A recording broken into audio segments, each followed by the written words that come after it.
with that, we welcome you inside Goggin Ice Center. It's been a while. The Miami men's hockey team back at home for the first time here in the new year. And back to conference play, taking on a struggling North Dakota Fighting Hawks team that currently sits 7th in the NCHC. Luke West Poley joined by Jack Schmelzinger tonight. Jack, don't need to beat around the bush. A 4-game road trip for the RedHawks did not go as planned. They were outscored 20-1. Things got better as the trip went along as they stayed out west for all 4 of those games. But things never really quite got to the level that they needed to in order to get a result. The RedHawks end up 0 for 4 in that road trip, but a good chance now back here at home. Students back in session for a home game for the first time in a while. Really good crowd against a struggling opponent. A chance to get back on the horse for these RedHawks here tonight. Yeah, that's right, Luke. And Coach Bergeron mentioned it in his midweek press conference. Really just the big guns haven't been going for Miami. Red Savage hasn't scored since November. PJ Fletcher hasn't scored since October. Joey Cassetti, 2 points in his last 15 games. He's actually scratched today. And just a lot of the other RedHawk guys who you usually count on for offense have not really been producing so far, at least in recent NCHC games. So like you said, looking to get back on the horse. North Dakota is struggling a little bit this season, but still a really strong team. Going to be a tough task for these RedHawks. Absolutely. Chris Bergeron said there's not really a talent drop-off this year for this North Dakota team. They're just as good as ever. It's just the results haven't quite been there for them. They're coming off a split last weekend against Minnesota Duluth, and Brad Berry had similar things to say about his team last weekend. Was really impressed with the performance of his goaltender, Drew Ritter, the 50-year senior. Gave up 2 goals on both nights, and he really gave them a chance to win on both of those games against Duluth last weekend, but they were only able to score enough goals on Friday, so the offense just really struggled. So a pair of teams that are really looking to score some goals coming into this one on both sides. For the Miami team, like we mentioned, outscored 20-1 during that road span. The team stayed out west for 4 games, were swept Friday and Saturday at Denver at Magnus Arena by 7-0 scores both nights.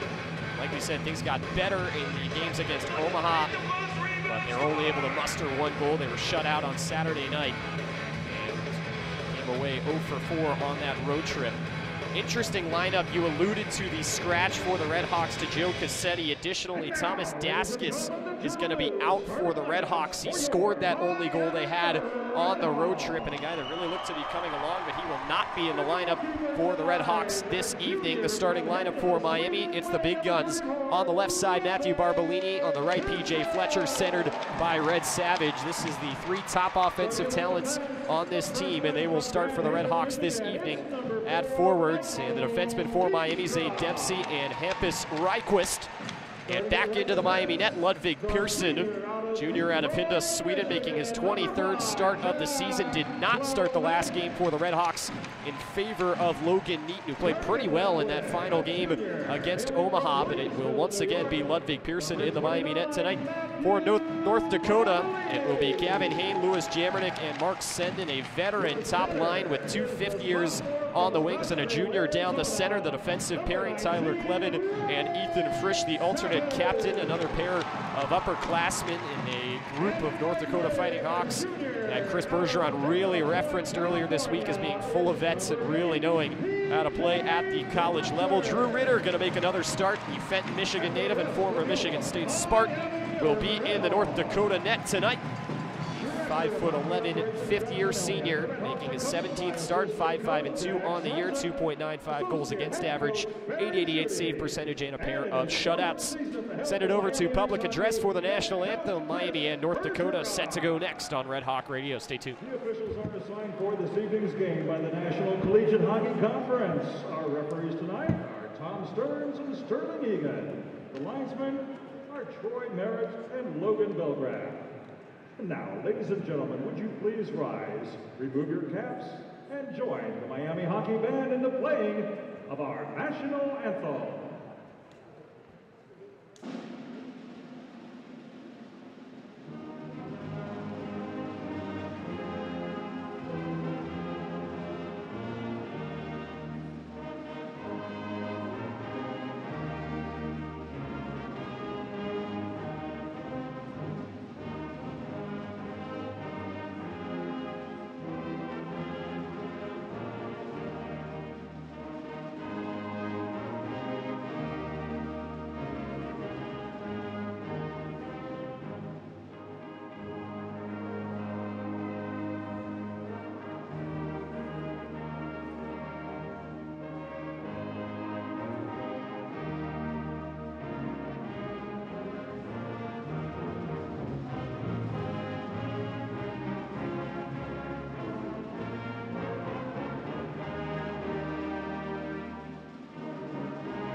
RedHawks and Fighting Hawks set to go here on a Friday night. Take a look at our uniforms for this evening's game. North Dakota in the road all blacks, black helmets, jerseys, gloves, pants, and socks with the green accents, white numbers. North Dakota dons the front in print with a number positioned right in the middle of the chest for Miami. It will be the alternate uniforms, the Love and Honor themed jerseys for the RedHawks. They will have white jerseys with white helmets and white socks, red pants and gloves.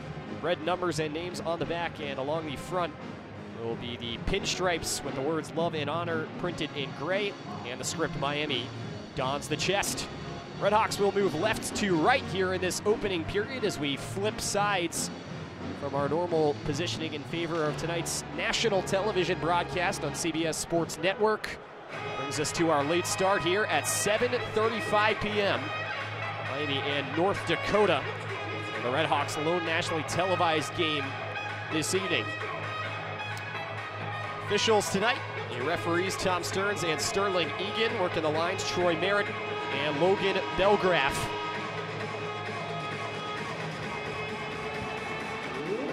Miami team looking to snap a 5-game losing streak and pick up their first win in the new year.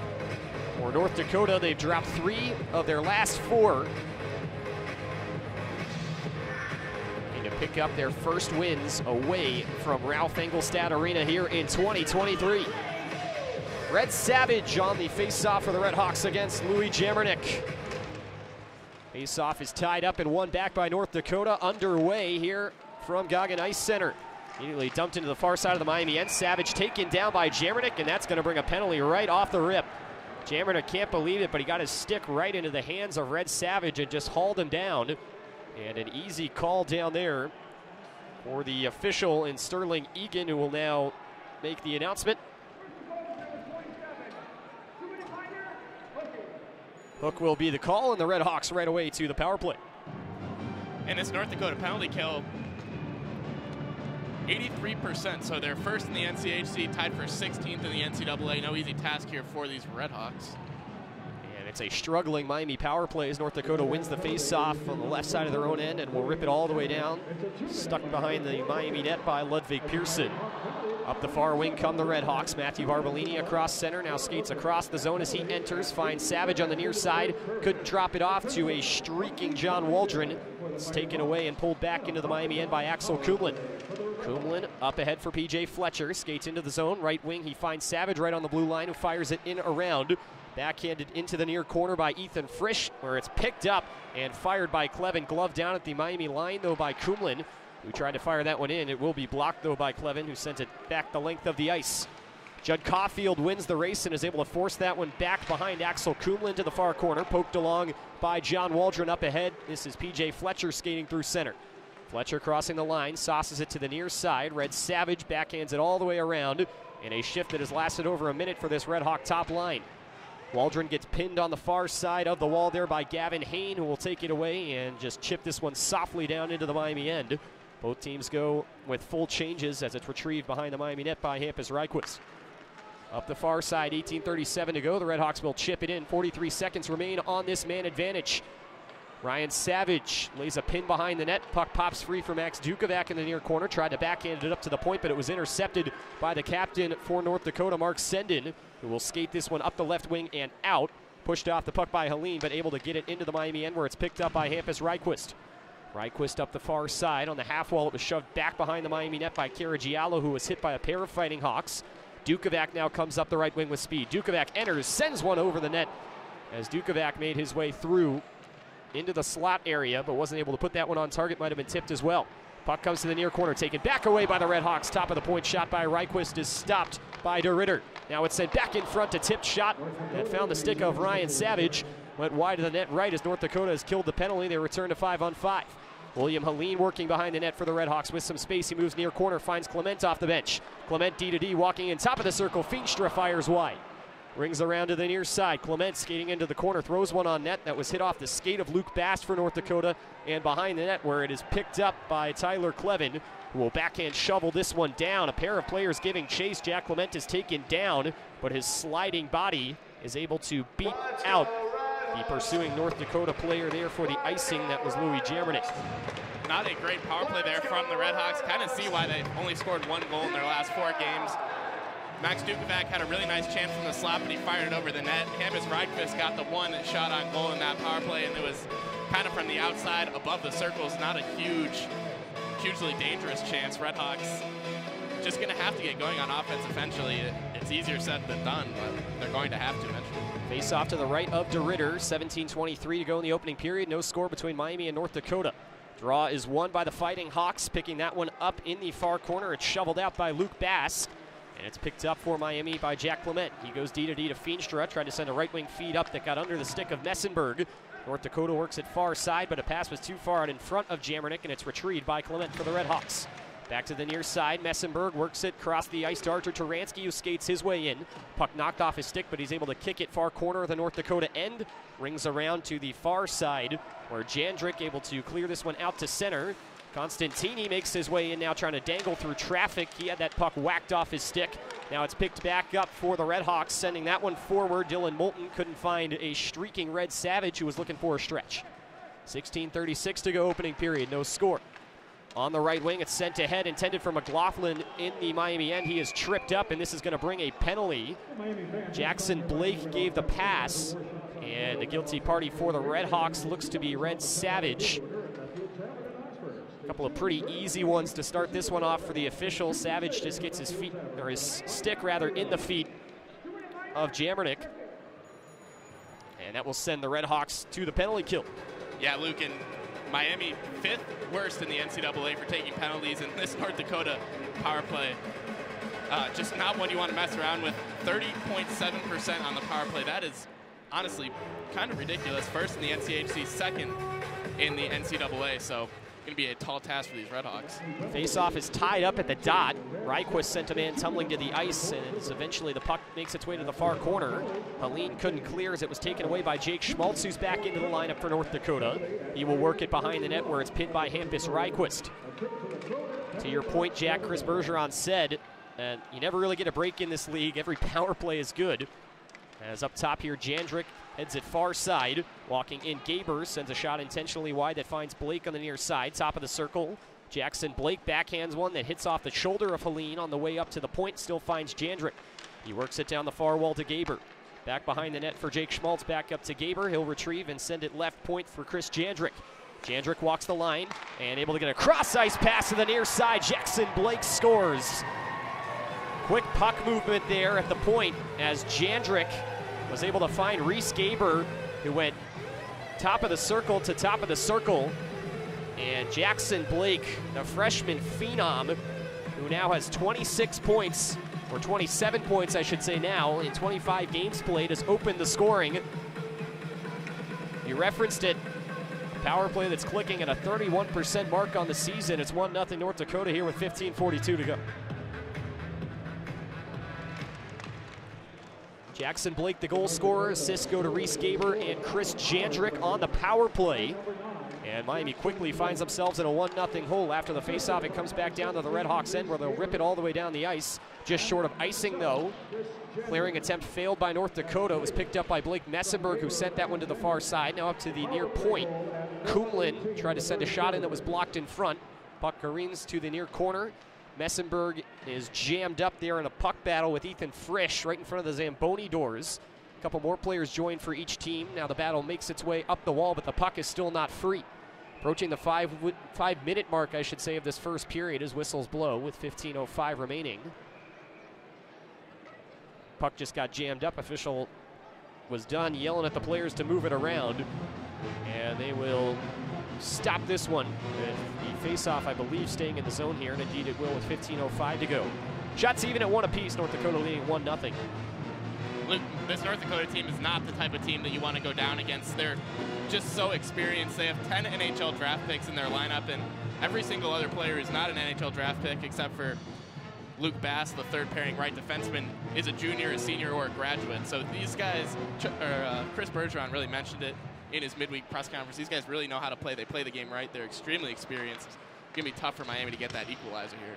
RedHawks controlling the offensive zone. Feenstra, high slot, had to go off his skate, just backhands one in front, and a left pad save made by DeRitter. He directs it to the far corner where it's picked up for North Dakota and lifted out to the blue line by Clevin, but it's saved by the RedHawks, and now Helene skates his way into the near corner. He hits the brakes, tries to head back up to the point. Puck is knocked off his stick by Luke Bass, pulled back out by Helene. He sends one through the crease that goes wide and heads into the left corner, all the way back up to the point. Ripped around the boards by Mike Feenstra on the near side. A hit late on Jack Clement. As the puck dribbles its way up near point, Arthur Taransky able to get to it, but not before it leaves the zone. RedHawks will dump it back in and go for a change. Holding behind the North Dakota net, Tyler Clevin, the Fargo, North Dakota native, sends one through center. Hampus Ryquist lays the boom down as Louis Jamernick had his head down through center, and Ryquist lays into him.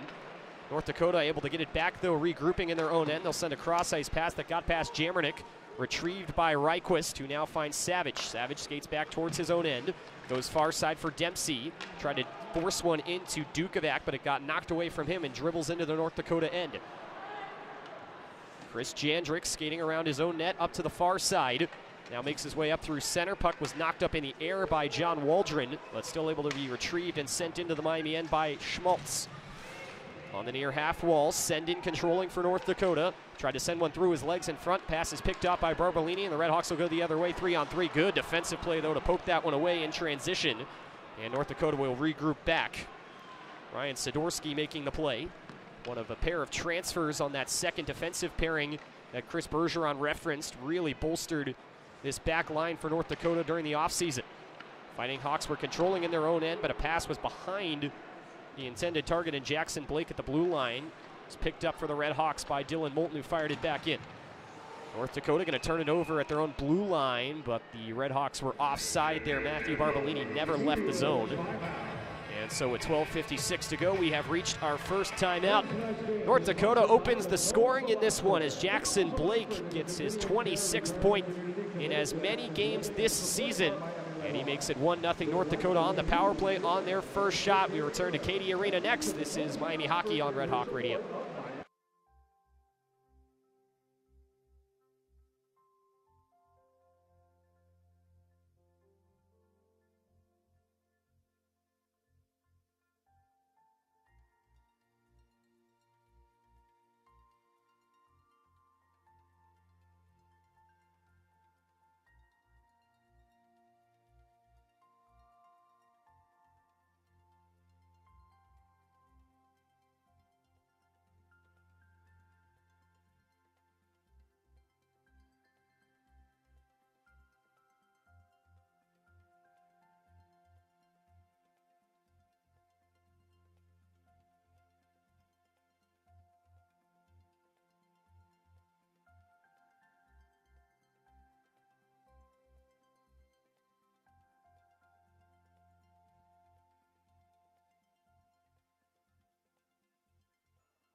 .12:56 to go. North Dakota opens the scoring on the power plays. It's 1-0. Jackson Blake scores his 11th of the year.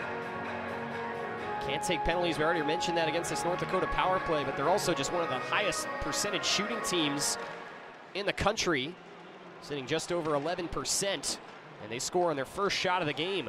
Neutral zone faceoff won by the Fighting Hawks, and they immediately make their way up the left wing. Pass sent in front by Ports. It was tipped away there as Pearson was able to get a stick on it. It hung in the slot for a moment, but a shot sent up found its way into the protective netting with 12:44 to go. A face-off coming up to Pearson's right. And Luke, you mentioned North Dakota, one of the highest percentage shooting teams in the country. It kind of makes sense because they just have so many old, physically developed guys with really hard shots, but Jackson Blake is kind of an interesting exception to that rule. He's a freshman, 5'11", 165 pounds. The fact that he's already scored 11 goals in Division I hockey as a freshman at that size is just super impressive. Phenom draft choice of the Carolina Hurricanes, played at the World Juniors earlier this season. Face-off one directly between the two defensemen by North Dakota, so they'll have to regroup at center. Fired up the near side. It's sent all the way around the boards. Now on the far wing, it's picked up first by the RedHawks, Arthur Taransky. Taransky can't get by the official, and he gets a shoulder put into him as the puck meanwhile hits the other way. North Dakota coming in 2-on-2. Pearson entirely out of his net. A shot sent in is blocked by Kumlin. McLaughlin had a wide open net, got the puck back as now he skates up to the point, and Pletzky picks his pocket, and he will regroup in his own end. Wow. Ludwig Pearson was entirely out of his net there, and Axel Kumlin was there to save the day. He prevents it from being a 2-0 hockey game. Pearson owes Kumlin something later tonight. He does, the two Swedes.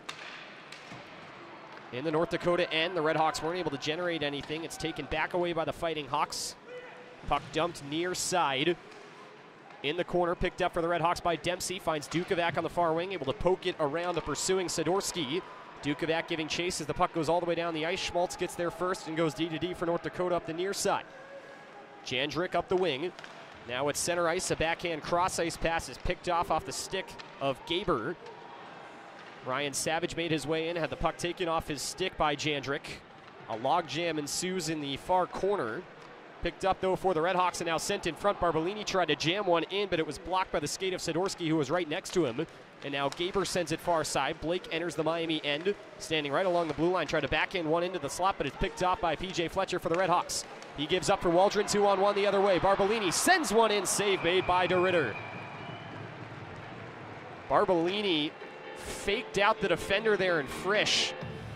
It was a no-look shot as he looked down P.J. Fletcher the whole way, got him enough space to shoot, and kind of came around that puck on the left side, trying to fool DeRitter as well.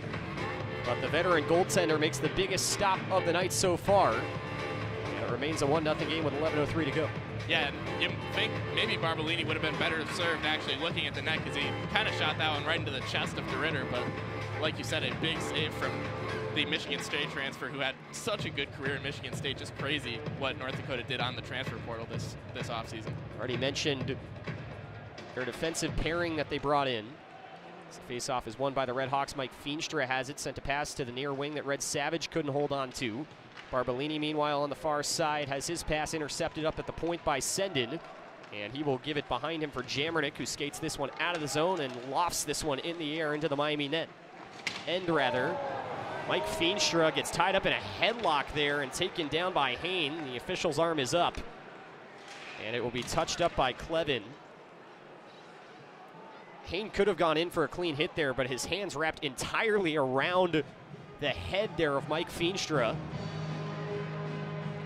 He's refusing to go to the penalty box right now, but eventually will do so. And they're going to give him 2 for a rough. And that generally indicates, you know, the place where the hit was made was clean, but you just can't put your hands up there like that. Yeah, it was weird. Like you said, he totally could have just gone in for a nice, normal, clean hit. For some reason, got his hands up high. RedHawks get a chance to go to the power play. Second power play of the game for Miami. They're 0 for 1 so far. And on the first one, they really had a lot of trouble just gaining possession in the zone. So big face-off here to win. And if they don't win it, they're going to need to find out how to get possession, controlled zone entry as soon as possible. Barbolini does indeed win it back to the far point. Kumlin to the near side. Fletcher goes cross-ice. Waldron faking around, and now we'll just take a circle. He heads to the half wall before giving it back up top for Kumlin. Kumlin near side. Fletcher works his way in, sends a saucer across that's knocked out of the air there by Sendin. Over on the far side, 3 players in there for North Dakota. They can't clear for the moment, but now they're finally able to chip it out. Jake Smoltz going to try and chase it down, but now just head for the bench. Barbolini picks it up and sends a pass to the far side. Waldron finds a wide open Fletcher, but the RedHawks never entered the zone. The pass right along the blue line. It'll be offside with 10:04 to go. Bad break for the RedHawks there. I think they had a 2-on-1 going toward the net. At least a nice little chance for, I believe it was Fletcher who received that pass. Yeah, Fletcher was wide open to break to the net there. Thing was, though, that Waldron never actually broke the plane of the blue line, which you have to do for the puck to be considered in. Since that pass was on the blue line the whole way, the RedHawks had technically never entered the zone, and so they'll go for an offside. Minute 28 to go in the man advantage. North Dakota on top 1-0. Miami out shooting the Fighting Hawks right now 3-2. Face-off won by the RedHawks. Both these teams not great in the face-off department. Brad Berry said about his team, it seems situationally that things have just been awful for them. They lose every big face-off. They will collect this one, though, in their own zone and clear partway down on the ice. Hampus Reichwist at his defensive blue line fires all the way up where William Helene will hand it off for Caragiallo. Dumps it into himself, retrieves it in the corner, and backhands it up to the left point. Reichwist back down to the half wall for Helene. He finds Caragiallo, who crosses him back up top at the left point. Ryquist goes D to Dukovac.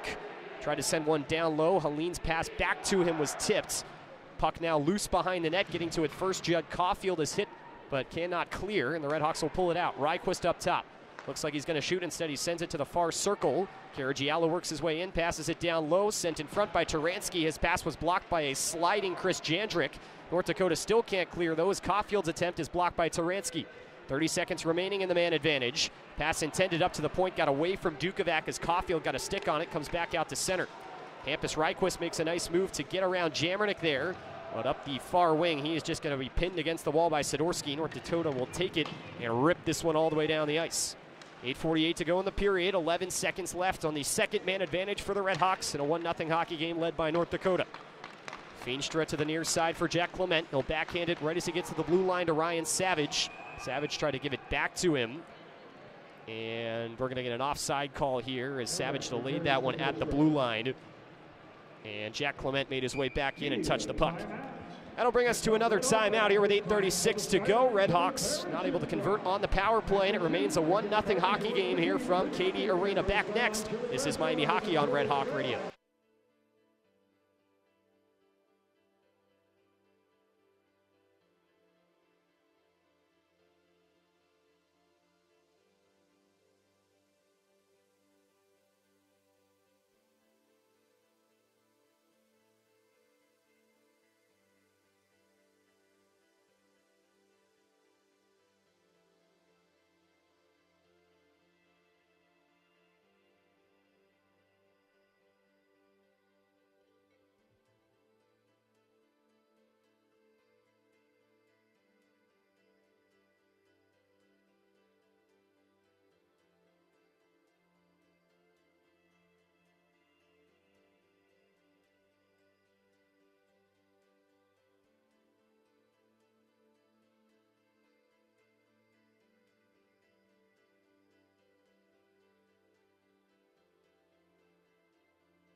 .8:36 to go here in the opening period. RedHawks unsuccessful on the power play. 1-0 remains the score. North Dakota on top. Request Poley, Jack Schmelzinger alongside. Red Savage for Miami. Jackson Blake of North Dakota honored during the immediate timeout for their contributions for Team USA at the World Junior Championships. A lot of North Dakota faithful here, a lot of RedHawk faithful here as well in a packed house. Both sides give an ovation to those two. Jackson Blake had a goal in that tournament, really promising young star for Team USA. Red Savage with 3 goals and 3 assists, serving as alternate captain of a team that won the bronze medal. Neutral zone faceoff won by North Dakota, who are now back 5-on-5 following the penalty and successful kill. All the way around the near side boards, a pass took a deflection, found Blake up the seam, but he wasn't able to pull the trigger on a shot. Meanwhile, the RedHawks come the other way. Shot sent through the slot there by Mike Feenstra, and then the second attempt collected by Ryan Savage. That's sent high and wide left of the net as it'll go all the way down the ice back to the RedHawks end. Jack Clement backhands it. Far corner, Mike Feenstra just leaves that one from Essenberg as Jackson Blake nearly took that one away. Feenstra just trying to lift this one out. Puck deflected back in barely where it was touched up for North Dakota by Reese Gaber. That'll be offside with 7:57 to go. RedHawks a bit lackadaisical there in their own end with the puck. Yeah, and that's something you really can't afford to do ever against North Dakota. They didn't capitalize on it there, but you can bet if the RedHawks do it 2 or 3 more times, one of those times, North Dakota's certainly going to put one in the net. Just so experienced, they do not let you make mistakes often. So the officials discussed it. They're actually going to reverse the call now, and the decision here is a hand pass, which brings the faceoff all the way into the North Dakota end. It'll be the top line for the RedHawks against the 4th line of North Dakota. Strinden versus Barbolini on the faceoff, and Strinden with the advantage. Puck is lifted to the near side, all the way up, finding a seam, driving his way in. A backhand shot sent in. They score. Carson Albrecht.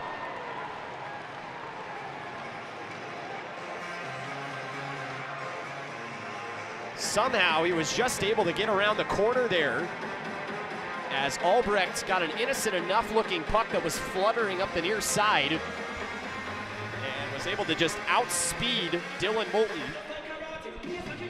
force his way around him, and backhand roofed that one over a sliding Ludwig Pearson. We mentioned how opportunistic this North Dakota team is with shots. They've only got 3 of them on net, and 2 of them have ended up in the back of it here early on. And the RedHawks are going to turn it over again. A shot sent in, goes just wide off the faceoff by Nick Ports, the extra forward. RedHawks will lift it back out to center. Got to be careful here. You don't want to play from behind too much, something that Chris Bergeron lamented a bit of his team's performance during that road trip. 7:26 remaining in the opening period. North Dakota leads 2-0. Ports knocks a puck out of the air and goes the other way 2-on-1. Tried to send one to Strinden, but it was hit off the skate there of Zane Dempsey. We'll clear it back out to center for the RedHawks. Driven back in by North Dakota's Ryan Sidorsky. Dempsey picks it back up behind the net as North Dakota goes for a change. Up the far wing, Dukovac's pass is tipped. It heads into the North Dakota bench. And so this will bring us to a center ice face-off with 7:07 to go. Miami out shooting North Dakota 5-3, but trailing 2-0 in the game. Luke, on that last goal, like you mentioned, Dylan Moulton and Robbie Draskner just got caught napping on the back end. Albrecht gets on the other side of him, and we were saying it just before, you really can't afford to let these North Dakota guys get pretty much any really dangerous chances. They're going to capitalize on them. Close play at the blue line. Caulfield enters it onside, but the puck immediately right back out, so it won't matter. Jandrick collects it on the near side, makes his way back to his own end where it goes D-to-D, pushed up the far wing by Caulfield. Pittsburgh Penguins draft pick drops it back to his own defenseman. Jandrick now on the near side, flubbed a pass that Pletzky nearly took away, but Jandrick able to get it back and go D-to-D once again. RedHawks giving North Dakota fits here as Clement able to take the puck away and drive it back into their end. Puck is pulled off the stick there of Chase Pletzky. D-to-D to the near side. Turning around, Owen McLaughlin just going to sauce that one up the far wing. So it will make its way back out into the Miami end. Plenty of space for the RedHawk D to work with. Clement sends one all the way up, intended for Helene, right at the red line in the ref's crease. It missed him, and it goes all the way down for icing. The two have a bit of a disagreement as they head back into their own end. RedHawks can't change here with 6:18 to go in the period. Luke, you mentioned a really nice forecheck there from the Miami third line. Artur Taransky, William Helene, and Chase Pletzky. I really like that line construction. Taransky and Pletzky just like real Energizer bunnies, fast, annoying guys down there. And then William Helene kind of a little bit bigger, strong defensively, and they do a good job there. They're right back out here as the puck's dropped. RedHawks win the faceoff into the corner. Feenstra tried to jam it through traffic, and it was blocked down by a couple of Fighting Hawks that were there. Jammernick backhands this one in behind the Miami net, picked up by Gavin Hain. Alternate captain sends it to the near side. A rip-on net by Tyler Clevin, easily handled with the chest of Ludwig Pearson. And now we get some unrelated extracurriculars there as Helene and Jammernick were jawing at each other, gave a couple cross checks as well. Typically when you see something like that, it's because of a guy skating too close to the net, but that didn't really seem to be the case there. Two just giving each other some shoves for some reason, I guess. I don't know. 6:01 to go. Maybe just a little bit of frustration boiling over between the 7th and 8th best teams and the 8-team NCHC. Face off to the right of Ludwig Pearson here. Schmaltz versus Messenberg, and the RedHawks will win it. Messenberg goes straight back for Dempsey, who skates to the far side. Gives a pass and gets it right back. Now finds Ryquist, who skates up the seam on the near wing, all the way into the North Dakota end. Cross corner dump picked up by Jack Olmstead. Tries to push it in behind, successful in doing so. Picked up by Caragiallo, he rings it up to the point. Ryquist puts on the brake, sends one intentionally wide behind the net. Olmstead is taken down, and then the man who did that for North Dakota, and Ethan Frisch, falls down himself. Fighting Hawks pick this one up and send it the length of the ice. That'll go for icing.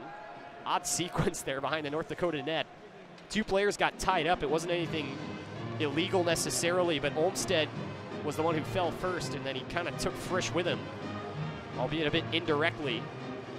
Face-off coming up to the right here of Drew DeRitter in a 2-0 hockey game led by North Dakota. Miami still out shooting the Fighting Hawks. 5-4 now the tally in that category. Barbolini versus Jake Schmaltz. Sophomore draft pick of the Boston Bruins. Again, it's won by Barbolini in the offensive zone, but straight between the wickets on defense. Chasing back in his own end, Axel Kumlin gets there first, sends a pass up the far side. Fletcher had his stick tilted up there and deflects that one into the 8th row.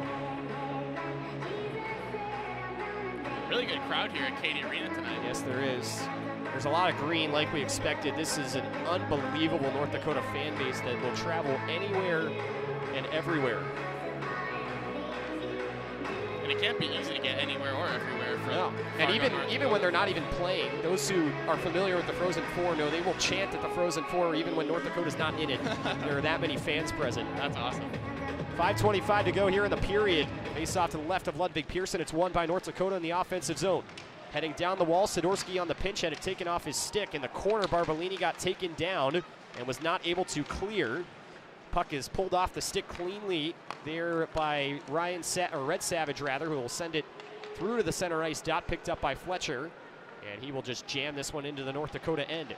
Twisted around to the far side. Nobody home for the Fighting Hawks. Tipped shot sent through by Moulton. Fletcher got a stick on it. Save made as this puck goes back behind the net and is sent up top from Barbolini to Kumlin. Back to Barbolini, top of the point. Moulton sends a shot through traffic, hits off the back of Red Savage and into the corner where it's picked up by Axel Kumlin.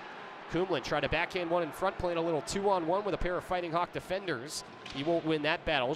Strinden sends it up the far side, and it's two-handed down the ice. Moulton picks it up, immediately sends it forward for Red Savage.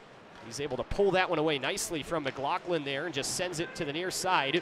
Dukovac couldn't play it because he was changing for his man, would have been too many men, and so he has to let North Dakota bring this one into the zone. Pass intended to be sent out in front for Constantini, missed him, as now Feenstra has it in the near corner for the RedHawks, picked up by Waldron off his stick. He's able to find Dukovac, who will shovel it along for Ryan Savage.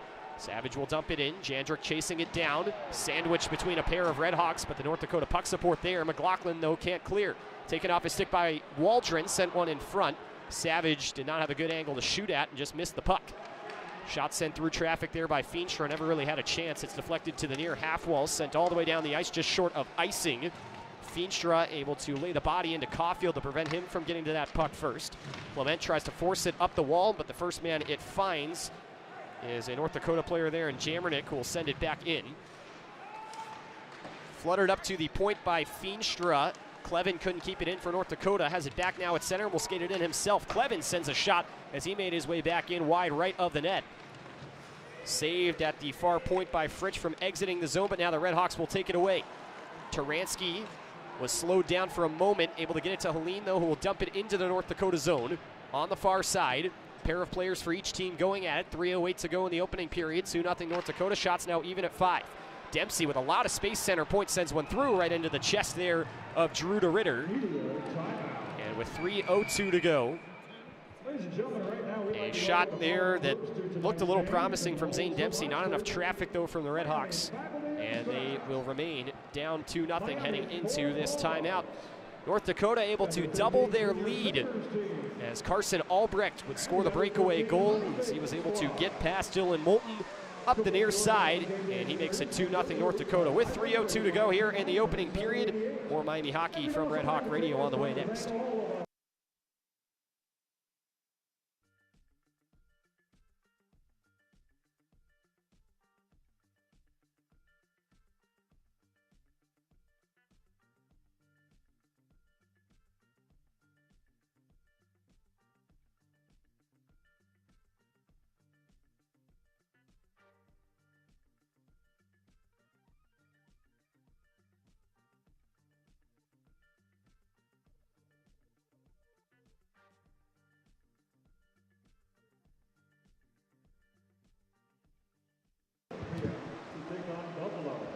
.302 to go. North Dakota doubles their lead.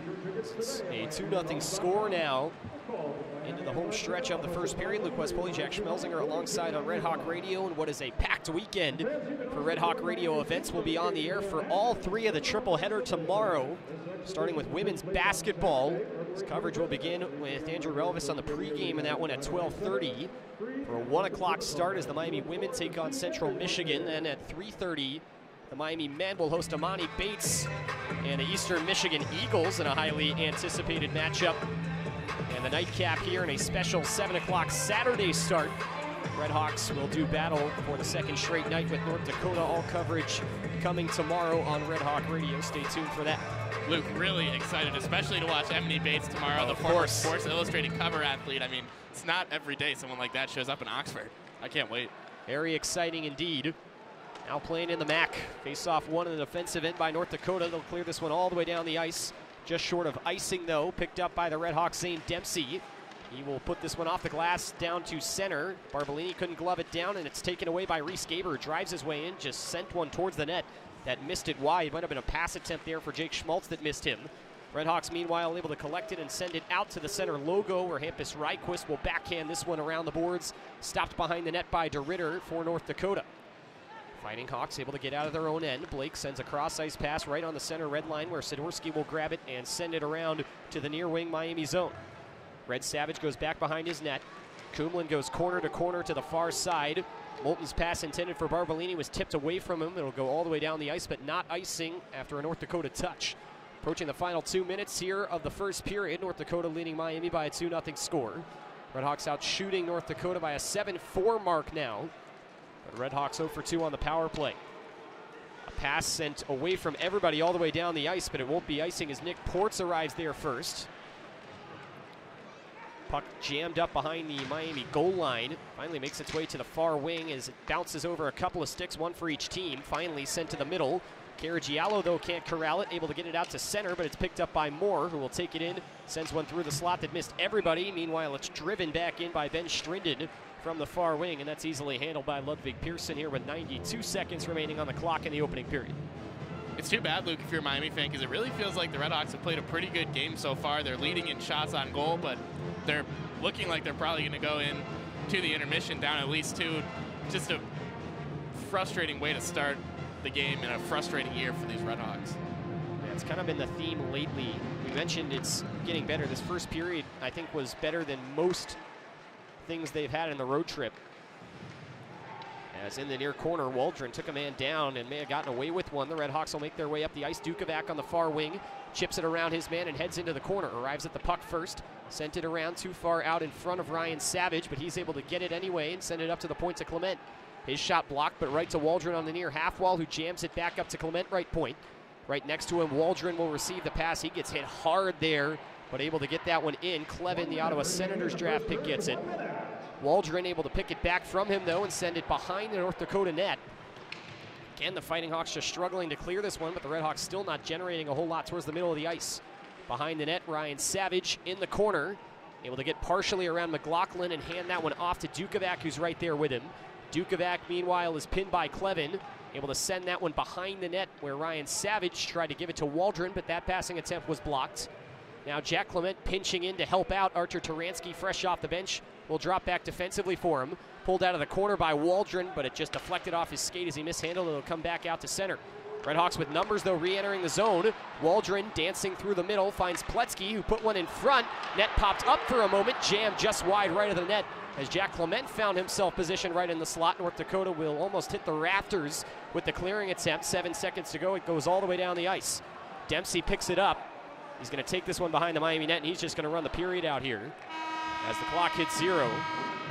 Smart choice there for the RedHawks. Zane Dempsey wanting to do anything crazy here with his team already down 2. Well, Jack, a frenzied attack. A really good forecheck. We've seen that a few times throughout the period. It happened certainly there again in the final minute. And what do the RedHawks have to show for it? It's a 2-0 deficit at the break. It just seems that this team can't catch any sort of luck after the opening 20 minutes. Feel like they probably played pretty well, but they come up empty on the power play, which I'm sure is going to be a sticking point in the locker room.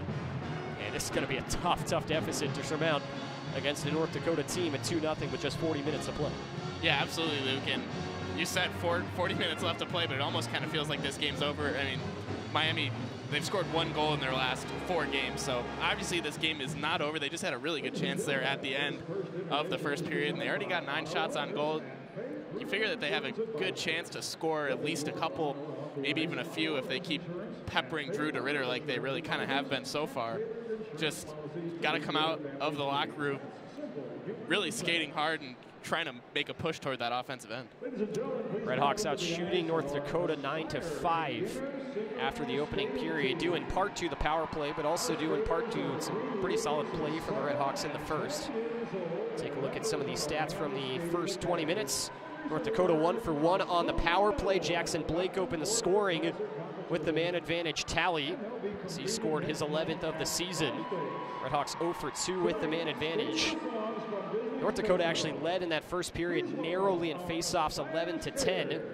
but it kind of felt like a continuation of what Brad Berry was complaining about earlier this week, and that his team didn't win a lot of really meaningful face-offs in that first period. It really felt like the RedHawks won a lot of them in Miami's offensive zone.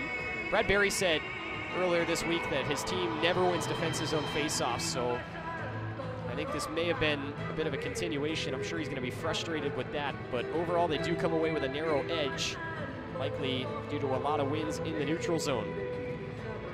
So we reach the first intermission, and the RedHawks down 2-0. That's one thing that Brad Berry won't be too disappointed with. His team comes out and is able to get themselves a nice cushion to start things off in their first period of 6 here this weekend on the road. That'll take us to a break here in the opening intermission between Miami and North Dakota. Fighting Hawks on top 2-0. We'll be back in just about 14 minutes for period number 2. Stay tuned. Until then, Miami Hockey on Red Hawk Radio is back in just a bit.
Second period on the way here from Cady Arena. Miami trailing North Dakota by a 2-0 score. Luke Poley, Jack Schmelzinger alongside.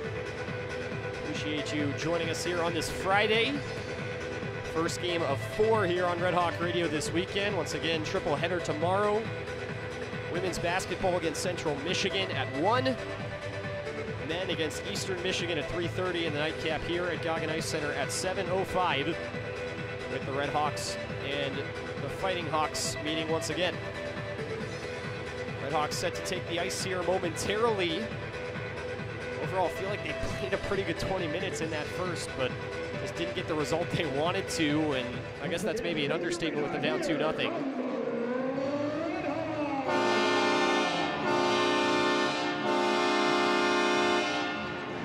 Yeah, it really was a pretty good period for the RedHawks. Outshot North Dakota 9-5. Unfortunately, North Dakota was able to score 2 goals, so RedHawks going to be playing from behind here against one of the best teams in the country and one of the most talented teams in the country, North Dakota, with 10 NHL draft picks, so much experience all over this roster, as we've been saying so far in this game. Going to be a tall task for the RedHawks if they want to come back from a 2-goal deficit. Like we said, they only scored 1 goal in their last 4 games, so not going to be easy. And like we have talked about throughout that first period, it's always been quality over quantity for North Dakota. So really, Fighting Hawks don't feel like they're in unfamiliar territory, getting outshot but leading in a game. North Dakota team looking to get their record back up even. They stand at 10-11-4. And most importantly, they sit 7th in the NCHC right now. It'll be really tough, but it is pretty tightly packed in the middle part of the NCHC. They have one of the best home ice advantages in the entire country. Making a late push could be huge for these Fighting Hawks to maybe get top 4 to host a home playoff series in the first round. Yeah, we know any team in the NCHC who gets hot at the right time is liable to go win a conference tournament and advance to the national championship bracket, which we know North Dakota's already won 8 times in their long, illustrious history. Won the face-off, sent it around the near side. Actually, Ludwig Pearson went to get it behind the Miami net and just accidentally tipped it up into the netting. So 7 seconds into the second period here. And the Red Hawks already pushed back into their own defensive zone. Top line out there for Miami. Face-off won by North Dakota on the near wing. Frisch pushes it in. He is crunched on the near side by Barbolini. Puck is sent all the way to the far wing where Jammernick is working on Red Savage, able to get it up to the point. D to D. Frisch will send it in up the near side. That is blocked by all the traffic in front. PJ Fletcher picks it up for the Red Hawks, skates it out to center. He chips it into the North Dakota end. Matthew Barbolini lays a hit there into Frisch, but neither of them can get to the puck. Sendin able to get that one around Dempsey, gets it all the way down the ice, and he will get to it first. Twists one through the slot, but there was nobody there for North Dakota. On the far side now, holding on to the puck is Clevin. He goes up top, and it's pushed back in. Rings around to the near side on the half wall. Hain couldn't get it back deep into the zone. It comes back out to center. Clevin backhands it blindly. Savage picked it off, but skated in. Dukovac was a step offside when he did so. Another unfortunate play there at the blue line. Chris Bergeron's got to be wanting to rip his hair out at this point. It's the third really close one that the Red Hawks have had, where they just entered the zone slightly too early, just misjudged on an offsides of what was otherwise a promising rush. Neutral zone face-off on the near side is won by North Dakota. Chris Bergeron's lucky he doesn't have any hair, because after 4 years coaching this team, he would not have any more. Sent in, it's tipped wide off the stick of Waldron. A team that Chris Bergeron has called one of the most inconsistent that he's ever had to coach. But certainly a young team with 10 newcomers coming into this year. Promising for sure. Definitely. Gaber up the near side. Goes all the way around the Miami net. Dempsey laying into him. Gaber holds on to possession. Able to backhand sauce that one over to Jackson Blake. Pushes that one in front. McLaughlin tried to spin and get a shot up, but it was taken off his stick by Dukovac. Give and go with Waldron. Dukovac right at the line. Again, will push it in offside. As the pass missed him. Dukovac had the right idea there, but just tripped and fell. It's been a frustrating stretch for him. He was really probably the most promising Miami freshman at the start of the year. Offensively, was playing with that top line a bit, and that was before the Waldron show kind of took things over. He's gone cold since. Yeah, we were talking all about him the first few games of the season. 1 goal, 5 assists in the first 5 games, and in the next 17, only 3 assists. So definitely slowed down for Dukovac. Playing on that second line on the left wing with Waldron and Ryan Savage today. Takeaway and the offensive blue line by William Helene, but it's pushed just barely out to center where Caulfield had it taken off his stick by Pletzky. Taransky now sends a shot just wide. Helene gets there first, tried to wrap that one around in front, and he was shut down in his attempt by Cooper Moore. Detroit Red Wing draft pick sends it up the far side. North Dakota can come out 3-on-2 if they hurry. Caulfield floats one in front. It's knocked down, but sent into the corner by McLaughlin, who couldn't properly handle it. McLaughlin now has it in the corner, able to twist it up to the point. Moore will softly push that one back into the corner. Caulfield on the near side skates it up, able to find his man there in the slot, but it was taken off the stick there of Matteo Constantini, and the Redhawks clear to center. Rush attempt was picked off by the Fighting Hawks, and now they come the other way. A shot sent in from the point. They score. Tyler Clevin through traffic.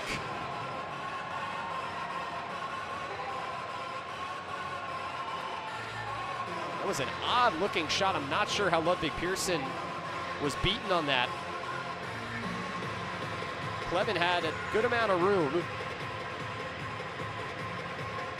There was some traffic in front, but that shot coming from a clean angle somehow hit near the middle of the net. Not really sure where that got through Ludwig Pearson. But regardless, North Dakota makes it 3-0. Tyler Clevin, the hometown guy to Fargo, North Dakota, and draft choice of the Ottawa Senators, able to get North Dakota's 3rd goal on just 6 shots. Yeah, it seems like Ludwig Pearson kind of fighting the puck today, not quite his normal self. Caulfield will get an assist, and in addition, Ben Strinden will get the secondary. The goal came at the 2:41 mark of the period. We've just crossed under the 3-minute mark now with 16:55 to go, and North Dakota pressing into Miami's end. Pushed to the far side by the Redhawks. It was blindly thrown up the boards there by Olmstead. He wasn't able to get it out. Deflects back to his defenseman. Cross-ice pass, though, finds Olmstead out of the zone. He was looking for Messenberg on the near side, but the pass got out in front of him. Messenberg able to reach for it and push it into the North Dakota zone. He's pinned up against the wall, and the Fighting Hawks will get the support and pull it out. Clevin up the far wall. Kept in for the Redhawks at the point by Ryquist. Around the near side, Messenberg sends it back where it came from at the far point. A shot sent in on the ice by Ryquist was poked back to the point where Dempsey sent one in. And then a pass from Barbolini looking for Ryquist. The two weren't on the same page, and it goes back out to the Miami end. Ryquist sends a pass through the middle. Savage twists one in front. Fletcher on a breakaway glove save made by Ritter.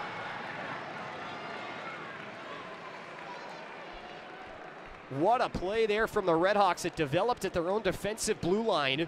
A pair of seams opened up just to the left and right of the middle of the ice. And it was a beautiful pass there by Red Savage, who saw the look and just spun around and threw it right on the stick of P.J. Fletcher, who was robbed with the left-handed glove of Drew DeRitter. And you usually expect a guy like P.J. Fletcher to finish that chance there. He hasn't scored since October 22nd. Demons just won't stay away from P.J. Fletcher out on the ice. Feels as if that chance could go one of 2 ways, discouraging or encouraging for the Redhawks. North Dakota will win the faceoff and clear. Redhawks back in their own end. Dempsey sent a pass that went right to the North Dakota defense, and Jandrick will push it ahead. Payne shoved down from behind, and the North Dakota faithful, who have arrived in numbers, show their displeasure. North Dakota able to get it over the Miami end, though. Sendin sends a shot through that is partially blocked with the right leg there of Zane Dempsey. Deflects into the near corner, and North Dakota not able to pass it up to a defenseman. Both were sitting on each side of the wall. It goes right between them and back down to their own end. 15:15 to go in the period. Miami out shooting North Dakota 11-6, but they trail 3-0. Chipped off the glass by Jandrick. Knocked down at center ice by Jack Clemento. Was taken off his stick by Blake, but then picked off by Waldron. Waldron made his way in just barely onside. Sent a shot through that was blocked. Made his way in for the loose puck and was tripped in the process by a pair of Fighting Hawks. That'll be a penalty here with 14:59 to go. There were 2 players involved, Jandrick and Schmaltz for North Dakota. They're going to get Jandrick on the trip at the 5:01 mark of the period, and a big media timeout here for the Redhawks to try and set things up. Redhawks so far empty on 2 attempts on the power play, but a crucial one to stay in this game.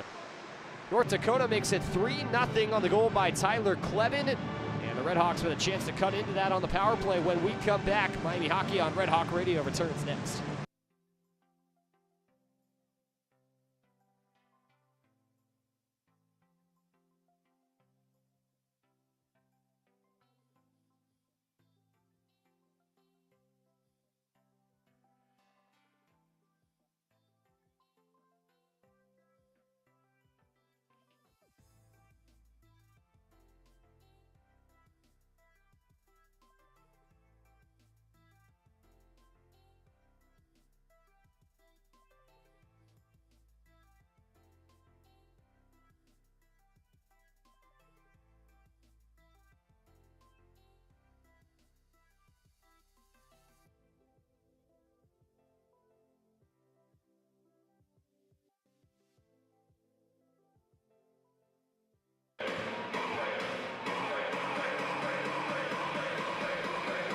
Some music, trying to get the crowd riled up here for this Miami power play. 3-0 North Dakota leads with 14:59 to go in the second period.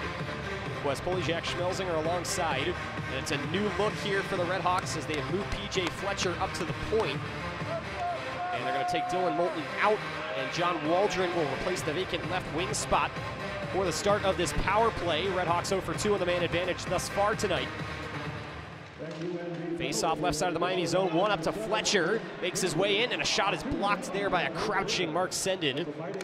All the way up to the point now, Kumlin over to the far side, was looking for a one-timer on the pass back, but it wasn't in the wheelhouse.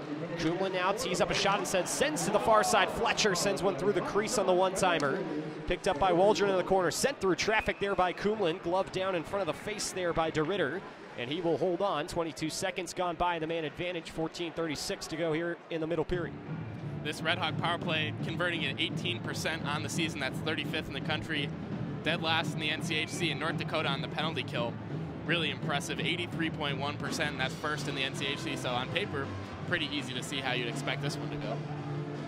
RedHawks have done better at generating chances on the power play as each has gone along, as they'll win this faceoff in the offensive zone.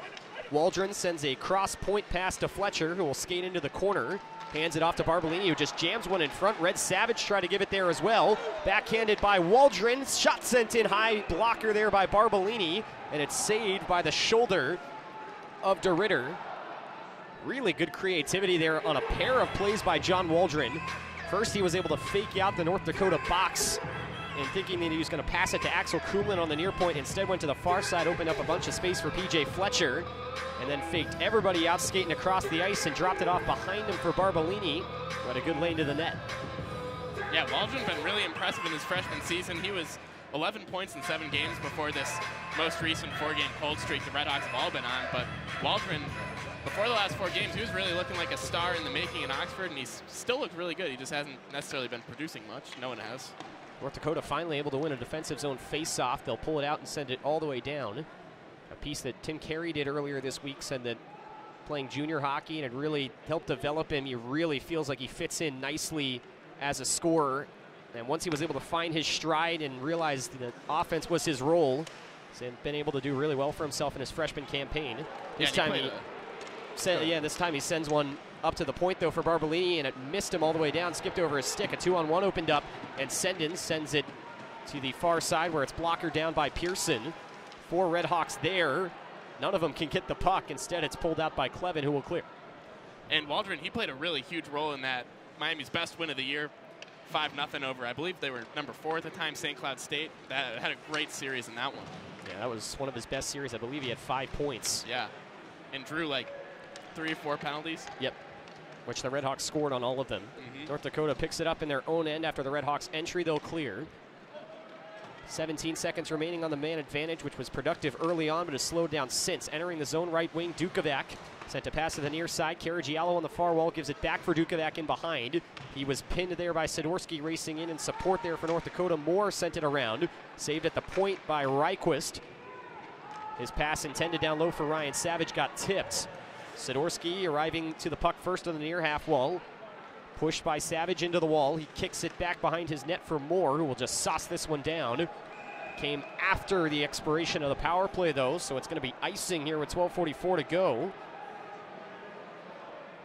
And so now a chance to maybe take advantage here for this RedHawks third line, or fourth line, I should say, rather, with Olmstead and Messenberg playing with Chase Pletzky. So Miami mixed up a little bit following the power play. North Dakota's got some tired bodies out there, and their lines are mixed up a bit as well from being on that penalty kill. We'll get a face-off coming up here to the right of Drew DeRitter with 12:44 to go in the period. Messenberg wins it back for the RedHawks near point. Clement sent it through traffic, hit off the skate of Messenberg, who's in a lot of pain as that puck comes to the near corner. Picked up for North Dakota by Luke Bast. He's able to get it out to center. Retrieved by Pletzky, sent to pass Messenberg's way. That hit off his skate and back into the Miami end.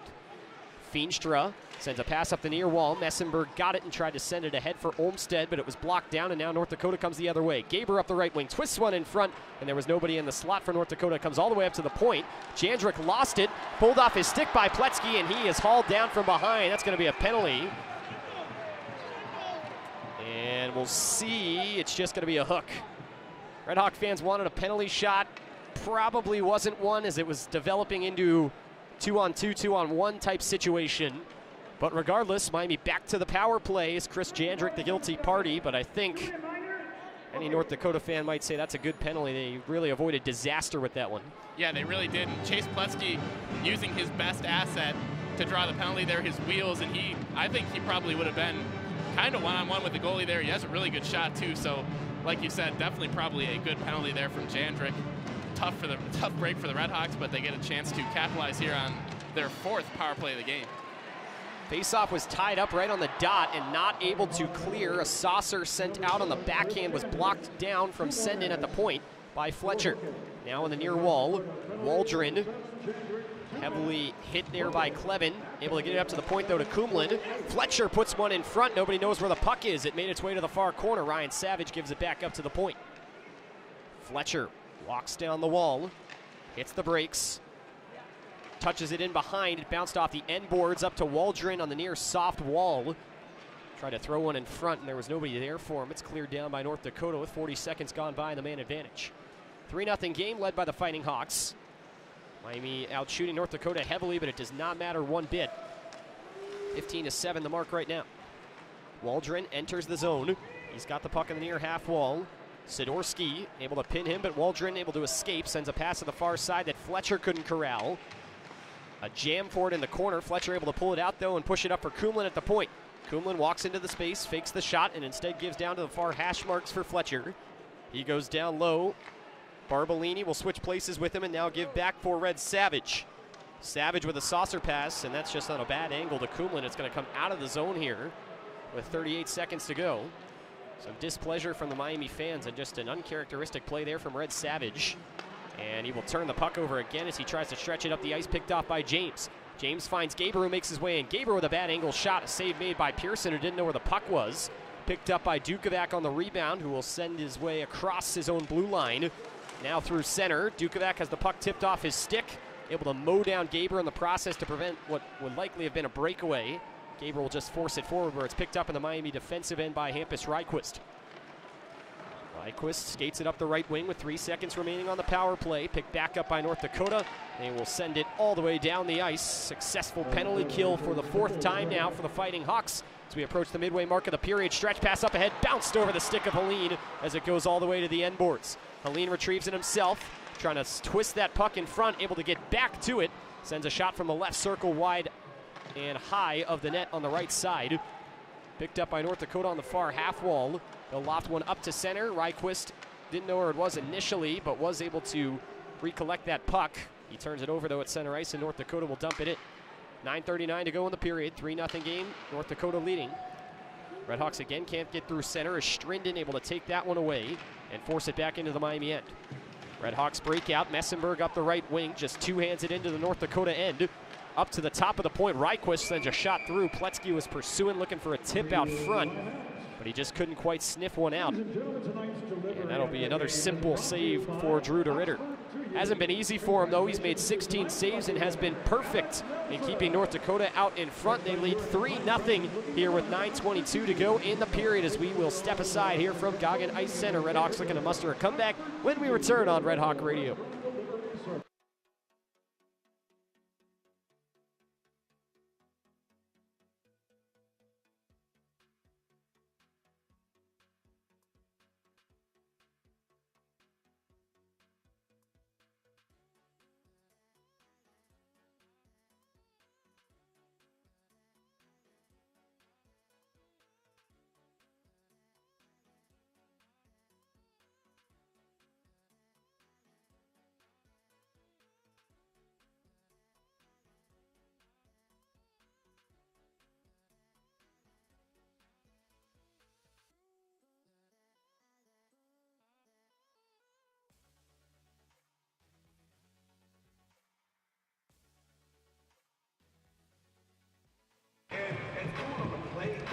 With 9:22 to go here in the middle period, Miami trailing North Dakota 3-0, Jack, and another empty-handed power play for the RedHawks. Offensive chances haven't necessarily been lacking, but goals certainly have, and just a continuation of the struggles for these RedHawks. Yeah, and they've been getting a lot of shots on net, but nothing too dangerous. You look at the 3 shots that North Dakota scored on, and it would be kind of hard for them to not score on those. They were such good chances, especially the first 2, maybe not so much the third one, but RedHawks just maybe need to try to get it a little bit in closer to the net, a little bit more toward the middle of the ice when they're taking their shots. Try to get some more traffic in front of Drew DeRitter too, because he's had a pretty easy time seeing through those screens so far today. Offensive zone faceoff is won by the RedHawks. Robbie Drasner, who hasn't seen the ice in a while, will skate it all the way in below the goal line. Puck stripped off his stick by Cooper Moore, who lifts it out to the point. Saved there, though, by Jack Olmstead, who gives it down low where Messenberg touched it. I believe this is a hand pass call on the RedHawks as the faceoff comes out of the zone, and it looks like that is indeed the case. You mentioned it, Luke, kind of interesting. Robbie Drasner out there for the first time since that second goal where he and Dylan Moulton kind of got beat around the edge by Albrecht for the breakaway, and already off the ice for them. I haven't seen a whole ton of ice time from either of those guys, especially since that goal like you referred to. RedHawks, as they have all season long, have dressed the extra skater as a defenseman. North Dakota does not, as a lot of teams in the NCHC do. Nick Ports is a forward. He's the extra skater tonight for the Fighting Hawks. North Dakota wins the faceoff in their own end. They go D to D, send it all the way down the ice as the pass missed the intended Gavin Hain. And a roll below the goal line and be icing here with 8:58 to go in the second. Miami doubling up North Dakota in shots. 16-8, trailing 3-0. Luke, in his midweek press conference this week, Coach Chris Bergeron said he thought that his guys battled hard last week against Omaha, and he thought they deserved better.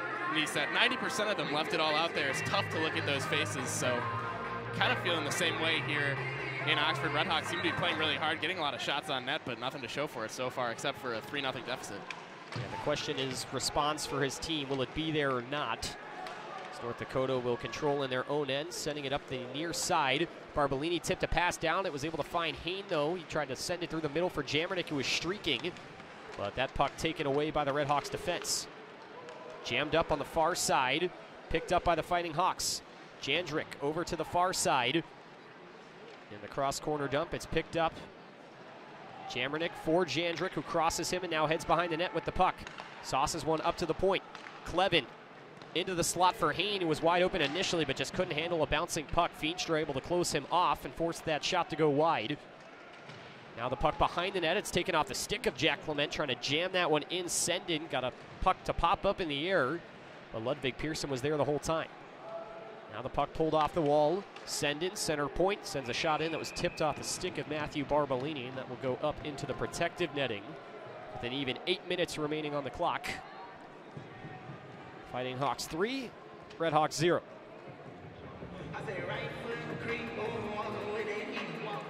Referees are discussing. Not sure what this would be about. They're pointing at different face-off locations. Looked like that shot pretty clearly went off the stick of Matthew Barbolini, which would mean that the face-off stays in the zone. Both teams are lined up in the Miami defensive zone for a face-off. And all but the official dropping the puck.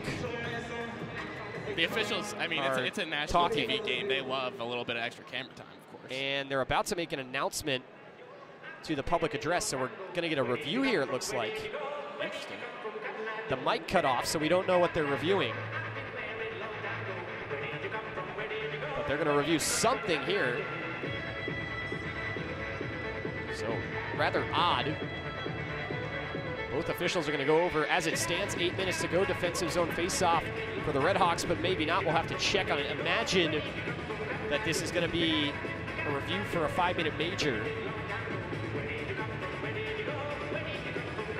The only things they can review in this scenario would be a 5-minute major or a puck entering the net unbeknownst to the referee, which, you know, we would have likely seen if that had happened. Right. They're already back out. Yeah, quick review. They're going to give the announcement now. And no penalty, so just a small delay. I told you, it's all about the camera time for these guys. If you remember, I believe it was 2 years ago, the CBS game that Miami did, weird things always happen here when CBS is here. Last year, Brandon Hall, the ice crew, fell on national TV. That's right. And then 2 years ago, there was a review with, I believe, about 10 seconds left in a period that was so long that the teams started getting off the bench and skating around in their own ends. And I believe the review lasted something like 20 minutes. Oh my And then they played 10 seconds of hockey and went in for a 15-minute intermission. Face-off won by North Dakota. They'll wrap this one around the deep part of the Miami zone up to the far side. Trickles all the way up to the point, picked up by Jackson Blake. Sauces it across the ice. Clevin dances around one, sends one through the slot, but both players there tied up for North Dakota. And now the RedHawks will take this one away, and they will head forward 3-on-2. Dukovac drops it off. Waldron, save made by Ritter. And the puck is going to trickle out the other way where Gaber could go after it.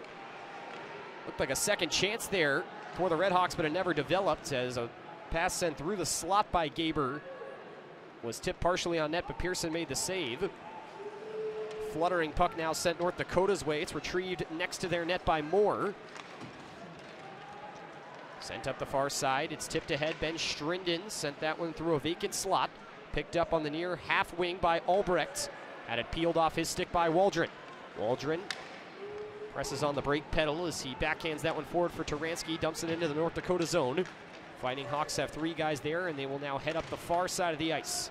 Into the Miami end, skating up with speed. Strinden pulled to the wall by Moulton. 6:44 to go in the second period. And in the corner, and it's going to be pulled out by North Dakota up to the point. Kind of a half slap shot delivered there by Bast. It goes way wide of the net into the corner. Picked up for the RedHawks by Helene. Got tied up, but still able to find Pletzky. Pletzky streaking. Stops for a second, tried to send one in, but with him the whole way, the block made by Bast. He will find Strinden on the near side, who will rip that one into the Miami zone. North Dakota with some tired bodies who've been out there for a while. They will go change. RedHawks are just going to chip this one out past center. Caragiallo couldn't whack that one out of the air deep into the North Dakota end. As Clevin now plays catch in his own zone with Jandrick, who will head behind his own net. 6:02 remaining here in the second period. North Dakota leading 3-0. Pass up the far side, banked off the boards. Found a RedHawk first. Jack Clement will send it back into the North Dakota zone. And now a stretch pass intended for Caulfield is able to get by Feenstra. Caulfield goes across the crease, but a stick save is made by Pearson. Puck goes to the far wall where it squirts free from the battle in between the North Dakota defense. They'll back out to center and drive it back in. A hard hit delivered there as the RedHawks' Michael Feenstra cleared that one back into the North Dakota side. Pulled back behind their own net by Cooper Moore. Moore, the junior, circles around his own net, able to beat Olmstead. Got tripped up. They're going to stay on his own legs at the Miami blue line, and the RedHawks will take it away. Messenberg wanted the stretch pass. Instead, it goes to Fletcher on the far wing. He enters the zone, trying to drive the net with the backhand. There was no room for him to do so. He'll push it behind the net where it's taken by the Fighting Hawks. They give it back out to center, and the RedHawks immediately push it back in. 5:02 to go here, second period. North Dakota leading 3-0. Ethan Frisch banks it off the boards next to the red line on the far side. Hain got pushed up against the wall by Ryquist. Puck is pulled free and sent into the Miami zone by Jamernick. RedHawks had some time. Dempsey gave it right to Ryquist, who was blanketed there, and he had to skate behind his own net. Skates to the near side and backhands this one all the way down, just a couple inches wide of the net. And just by a hair will be icing with 4:33 to go in this second period. Miami really playing a pretty strong defensive game here today. I mean, they've only allowed 11 shots to a team as talented as North Dakota in nearly 2 periods of hockey. It's pretty impressive for the RedHawks. They just need to get things going on the offensive end and need to get them going fast because it's tough to score 3 goals in 1 period. Yeah, it really feels like they need that first goal here in the second. Offensive zone draw won by the Fighting Hawks. Reese Gaber skating around looking for room. Finds some at the point where he'll go across for Sidorsky. He sends a shot through, and that did not find the net. Behind the net, it kicked up to Dempsey on the half wall, who couldn't get it out to center. So it's picked up by the RedHawks and lofted all the way down the ice. Fletcher able to beat out Jandrick for body position there. Jandrick will lay a hit on him as it's picked up in support by Jackson Blake for the Fighting Hawks below their own goal line. Quickly ahead for Gaber up the right wing. He goes into the Miami end. He's pushed down by Dylan Moulton and will pull a stick out of his hand. Meanwhile, the puck heads to the far side. It's controlled for the RedHawks by Fletcher. Crossing him, Dukovac has it now. Dukovac nicely dances through, finds Fletcher on the near side who has a seam. He sends one through, and a left pad save is made by DeRitter on a shot that was likely intended to be a pass. Fletcher was almost able to regain. Instead, it was pushed off his stick. Chopped back in, though, at the far point as Axel Kumlin got to the loose puck first. Heading up the right wing on the near side, Luke Bast up ahead into the Miami zone. To the corner, a pass is turned around by Nick Ports. It goes all the way out. Now the RedHawks may have a 2-on-2 type play developing as Taransky is going to be hit hard right there on the far boards by Strinden. North Dakota will control it on the near side and clear. RedHawks on the regroup. Pass sent through the middle. Savage tipped it forward, but it went right to a North Dakota player in Albrecht. Miami sends it back into the North Dakota end, and offside is delayed. They'll have to back out while North Dakota attempts to get out of their zone with speed. Into the Miami end. Caulfield locked up in a battle with Helene. Battle moves its way out to the neutral zone, and the RedHawks will pull it free. Pletzky tried to force that one forward and just whiffed on the attempt. And then a shot sent all the way out. It was in front of Feenstra. Now he'll have to defend a 2-on-1 as he missed it. Up top, a shot is sent in by McLaughlin, who was the trailer in what would have been a 3-on-1, and he drove it wide. McLaughlin has it back now, right point. Can't slip by Helene on the near wall, who makes a hit on him with the hip. Picked up, though, in support by Caulfield. A pass sent in front was kicked in the direction of the net by McLaughlin. Wouldn't have counted, went wide anyway, and the RedHawks able to golf this one all the way down. Just short of icing, picked up by Moore in the far corner. 2 minutes to go here in the second. Having to hustle out of the zone, Pletzky, and a hard hit delivered on Caragiallo, who was entering. Messenberg couldn't keep his footing, and thus it's pulled out by Moore, who will just send this one high in the air all the way down the ice. RedHawks get it back, a pass sent up in the ref's crease. Blake Messenberg tips it into the far corner of the North Dakota end. 1:37 to go here in the period. 3 players involved for the Fighting Hawks, but they can't clear. Messenberg holds it in, banks it off the boards for Caragiallo. Caragiallo up to the point. Reichwist makes his way in, and a crouching block is made there by North Dakota. RedHawks able to recontrol, though, as Olmstead sends a tipped shot through that was knuckling and controlled by Ritter with the glove as he tracked that puck the whole way. Shot did not have a lot of speed, and a lot more of it was taken off on the tail end of that on a good tip by Messenberg, but DeRitter again stays perfect with a tougher save than it looked. And the RedHawks will go into this timeout trailing by 3. We'll stay for this timeout late in this period. But Jack, I mean, the RedHawks are doing the right things right now. It just feels like some bounces haven't gone their way. Of course, you know, the 3 goals are going to look, I think, a little bit worse than maybe they are for the RedHawks. But as we've seen all season long, you can give up 1 goal and you can still lose a hockey game. You got to score, and the RedHawks are just not finding the back of the net right now. Yeah, and Drew DeRitter looks so strong back there. He's listed at 5'11". I can hardly believe that. He looks like he's 6'3" or 6'4" down there, and then he takes up so much of it, and he's just so controlled, so good with his angles. He really never gets out of position at all. He never looks like he's even really moving that quickly because he comes out to the top of the crease and cuts off the angles really well. So it's going to be tough for these RedHawks to beat him even once the way that he's playing so far today, but 3 more times, they're really going to have to start getting a lot of shots on if they want to have any hope of doing that. Bradbury praised his performance last week, and remember, that was after he gave up 2 goals on back-to-back nights. He said, you give up 2 goals in this league as a goaltender, only 2 in a game, and you really give yourselves a chance to win a hockey game. He went 1-1 in that series, but he said the loss on Saturday wasn't really his fault. You give up 2 goals as a goalie, especially with the amount of shots you're receiving, and you are likely happy with the performance. Yeah, I mean, even with how Miami's offense has looked recently, figure if they give up 2 goals in this game, you like their chances for sure. He's got 2 shutouts on the season, but 0 is better than 2 by my math. Face-off 1 in the North Dakota end. Coming back on it, Clevin had it pulled off his stick by Savage, but in doing so, he was swatting on that puck, and it came all the way back out to center. RedHawks try to give it back North Dakota's way. They'll quickly go cross ice and enter the Miami end. Schmaltz enters the zone and goes off the boards. Loose puck picked up by Clement, who rips it all the way around. A shot sent in from the point by Clevin is gloved easily by Ludwig Pearson with 53.6 remaining here in the second period. Luke, go right Yeah, I was going to say, one area that North Dakota's just done really well at in how they've generated their offense is as soon as the puck is dropped, they are flying on the ice. They really look a step quicker right off the draw than the RedHawks do. Yeah, it's really impressive considering that they traveled all the way here. I know they showed up last night, so they had a little bit of time in Oxford to get themselves ready. Looks like they put it to good use. Probably had a pretty good morning skate this morning here at Cady Arena. Both teams skated in the late morning hours before this special 7:30 start, later than the RedHawks are used to. Puck comes out to center. It was loose and secured by John Waldron. Waldron had it pulled off his stick. Dukovac entered the zone offside, and so the dumped puck will have to be retreated on by the RedHawks. North Dakota trying to come the other way. A pass across the blue line was picked off by Hampus Ryquist. Sent forward for North Dakota. It goes back into the Miami end on the bouncing puck that got by Dempsey. He'll turn around on it and just rip it up the near side. 10 seconds remaining in the period. Waldron makes his way up the right point with 5 seconds. North Dakota trying to pin this one as Jandrick's just going to jam it up against the wall with his skate.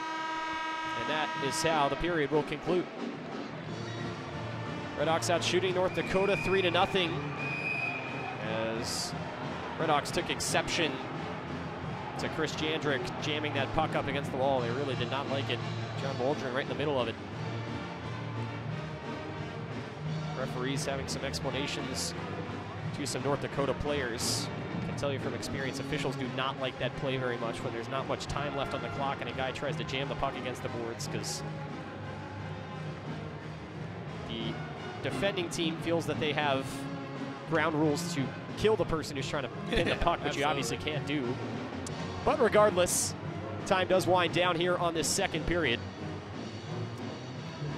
And Jack, it's another period where the RedHawks feel like they probably played decent. They had maybe even a little more zone time than North Dakota did. Drew Ritter's been playing very well in the North Dakota net. That's not to say that the Fighting Hawks haven't earned this 3-0 lead, though, at all. They've been solid defensively when they've been in their own zone. The RedHawks' 19 shots have been very limited in terms of quality. And again, it's an opportunistic Fighting Hawk team that finds themselves out in front by 3, and very much well-deserved here at the second intermission. Yeah, Luke, and you mentioned earlier in the broadcast, this North Dakota team, one of the highest shooting percentage teams in the nation, and it makes a lot of sense. We've seen it here today. They have really made the absolute most out of their 12 shots on goal, a 3-0 lead for North Dakota, and RedHawks just going to be a really tough, going to be a tough third period. They're going to have to score 3 goals, obviously, and in 20 minutes against this North Dakota team, such an experienced team with an experienced and really skilled goaltender, it is not going to be easy. And one more thing I wanted to say, Luke, Matteo Constantini, if there's any Sabres fans out there, the former Canisius Crusader and Sabres draft pick, has looked pretty good today. He's skating really fast. He looks like the fastest guy on the ice out there to me. I might be a little bit biased.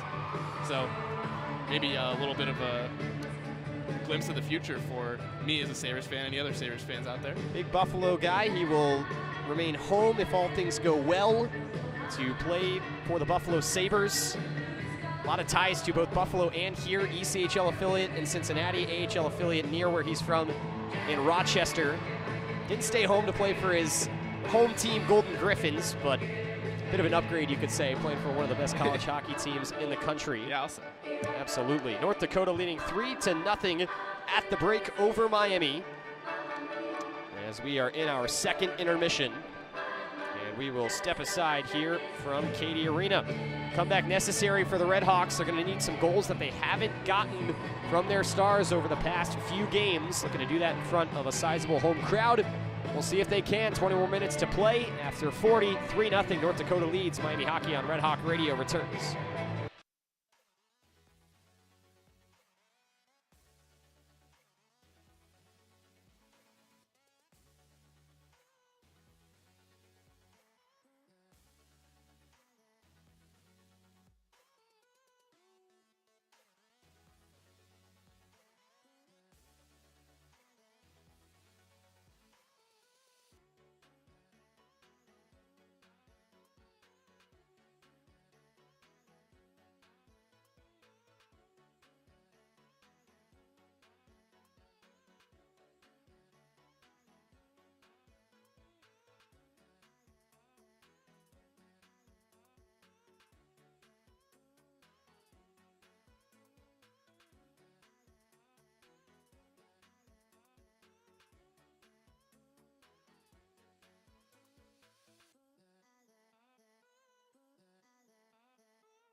Set for our third period here from Cady Arena. Luke West, Poley, Jack Schmelzinger alongside.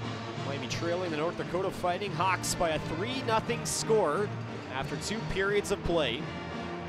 Out shooting Nodak by a 19-12 margin. But it has not been enough yet for the RedHawks to beat the so far perfect Drew DeRitter. Jack, it's going to take a village. This Miami team has had zone time. They've had shots. All the pieces are there right now, but they just need to finally put the puck in the back of the net. Not out of the question. It's certainly going to be tough, but these RedHawks just start needing to look to generate some of those chances at a higher quality, you could say, heading into this third. Yeah, absolutely, and it seems like they just need a couple of puck bounces to go their way, something that it feels like really hasn't happened in my 3 years here, and I don't know about you, but it's definitely been a long time coming for some good luck bounces for the RedHawks. Maybe they'll come here. Good news for the RedHawks.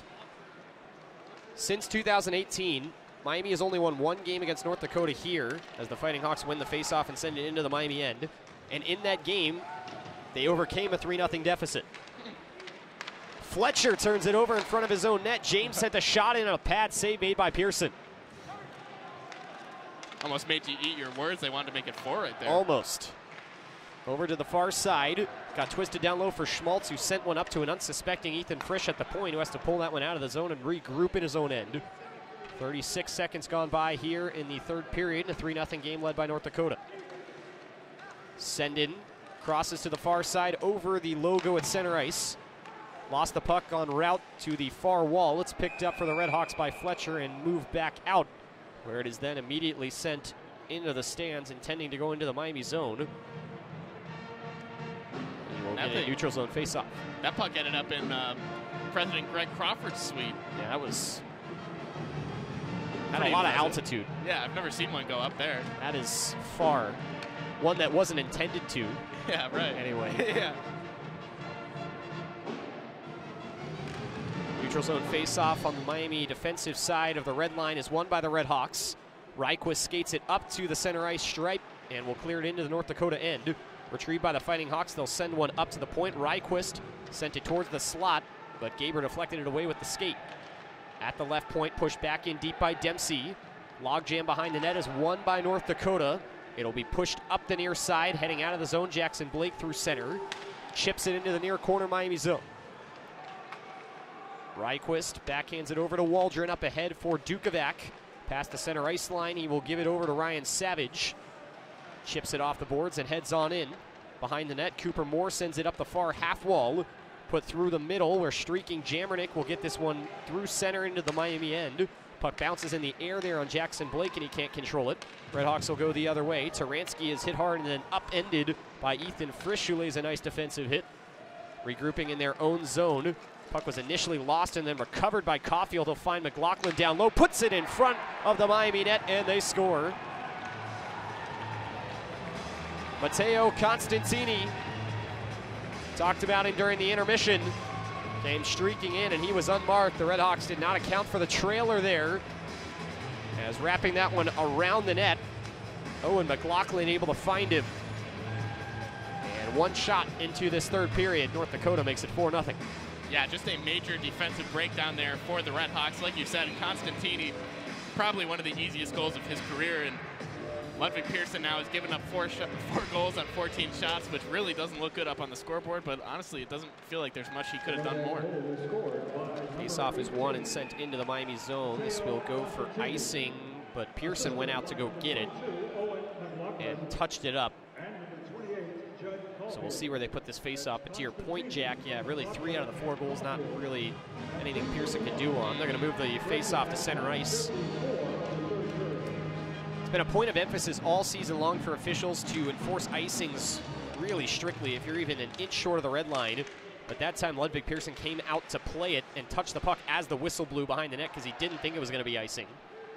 So they move it to center. RedHawks get it into the North Dakota end at the far corner. Chipped high off the glass, saved at the point though by Mike Feenstra.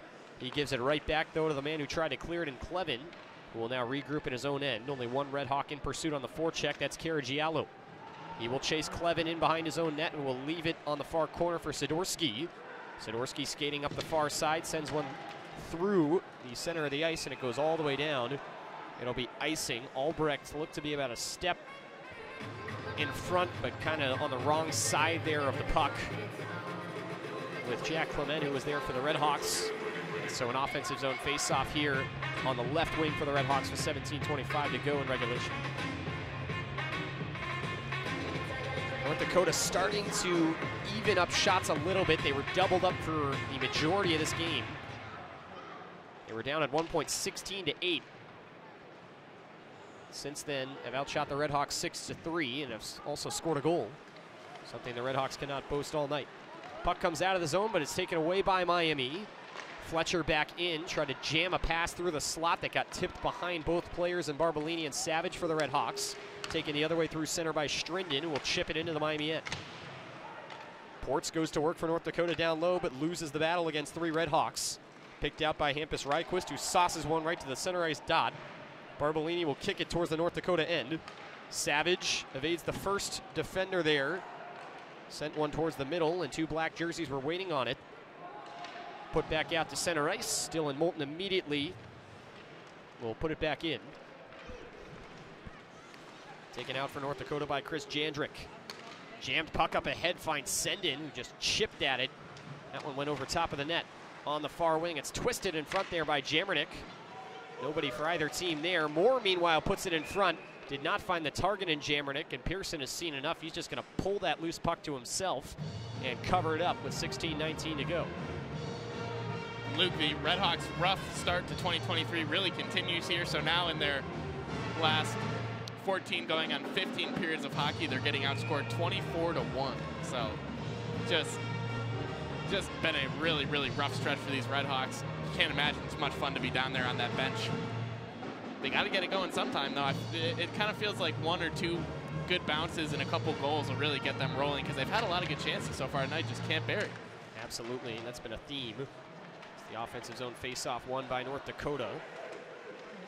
Sent down in front there by Sendin, all the way across to the far point. Moore will drop it off.